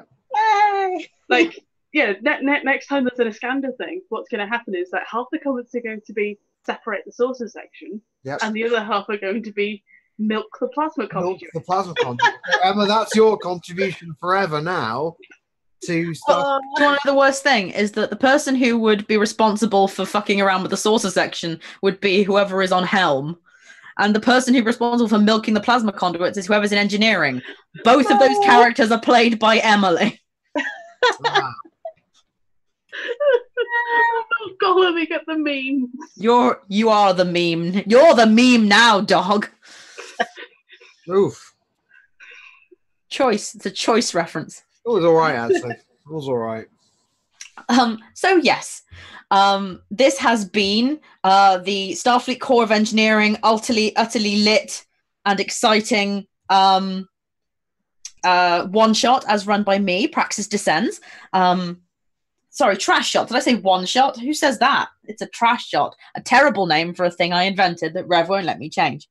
I want to thank everyone for coming and watching, and the chat. I'm really sorry I couldn't really keep up with the chat this time, but I will rewatch it and go back over it. Thank you so much to Lucas, Emma, and Emily for being here and playing such a marvelous array of people. Special thanks also to Little Mike for supplying me with my NPC for the session in the form of Casey's mother. And special thanks also in that situation to Emily for her amazing face during the reveal. And thirdly, thanks to Mike, who has been hosting this session for me and lurking invisibly in the background while you see our faces on screen. So thank you to Mike, our silent background radio man, because I surely would have mucked it up. If you have enjoyed this stream in any way, then the thing you can do is enthuse about it to us and to your friends. We all really want to know what you think because we don't do this in a vacuum and it's really fun to talk about things. We do, though, because it's in space. It is in space, but everything is in space, Emily. Everything is in space. You can find me at Praxis Descends. My information is down below. And you can find Lucas at Sable Whisper on Twitter. Also information down below. And Emma is now going to remind you of her Twitter handle in case you want to hit her up with your thoughts. Oh gosh, it is pseudo deviant, which I would spell if I could. It's pseudo like PS pseudo, but like deviant. You will find us on the wind, or I'll tag her in some stuff, and it'll be yeah, that would help. Fine. And Emily, of course, is a hermit, lives in a cave somewhere in the Outer Hebrides, and can only be found by conch shells and hope. But if you tell us nice things, we'll pass them on probably. They'll send me a shell. The crew of the ITU Trash Crew will return soon. I don't know what the next game scheduled is, but there's lots on the cards. And the crew of the USS Iskandar will also be returning soon, and I think we have a date for that, but I don't know what it is. But I think I can... 26th of March. The 6th of March. 26th of March. The 26th of March. I was like, the 6th of March is tomorrow? What are you about? So the next edition of the USS Iskandar will be here in 3 weeks, and it's going to be a pretty exciting one. Not that this wasn't, but it's a bit different exciting, and I'll get to play it. Finally, if all of this wasn't enough, I want to say a quick thank you to all of our lovely backers on Patreon who give us money to make games and make hosting this game and the graphics and the Zoom and all of that stuff possible and worthwhile, and just gives us a lovely warm fuzzy feeling inside. So trash bags at the ready, and I know more of you have trash bags now because of James's lovely generosity earlier. 2, Amy C, Angela Eddington Molyneux, Ara Loki, Bun Bun of Bun Bun Gaming, Caffeine Kitty, Christopher Gallen, Henry Prestige, Hobbs 138, James Malloy, Lou Sutcliffe, Michael Bowman, Mike Fielding, Mike Kilburn, Red Fox, Socky, Vixie B. Vixie B, I think, is also a new backer on Patreon, so that's exciting because new people is great. Yay, new people. And of course, everybody's favoritely named backer on Patreon, a member of the Trash Fam, Helena Handbasket, which never fails to amuse me. If you don't or can't or won't or shouldn't back us on Patreon, all sorts of modifiers there, but you still want to support us, then the way you can do that is by following us on Twitch, following any of our handles on Twitter, and telling people about the things you enjoyed. A link to an old VOD or a rave review to your friends about a thing you enjoyed is worth just as much as money or other things. I'm getting tired, clearly, because I'm rambling. But the next exciting thing that I want you to all come along to is Thursday night. Sable and I will be back on his channel at Real Sable Whisper on Twitch, and we are streaming Vampire the Masquerade Bloodlines. We're in Hollywood. I think we're going to the graveyard next, which is super exciting. And that's fun because it's just a time when he can game and I can sit next to him and just pass comments on the games while I'm sewing, which makes me feel very domestic. But I'd love to see many of you Trash fan there. And aside from that, my beloved, lovely Trash fam, thank you from me. Thank you from all of these people here. And I think we will be ready to end very soon. So lots of love.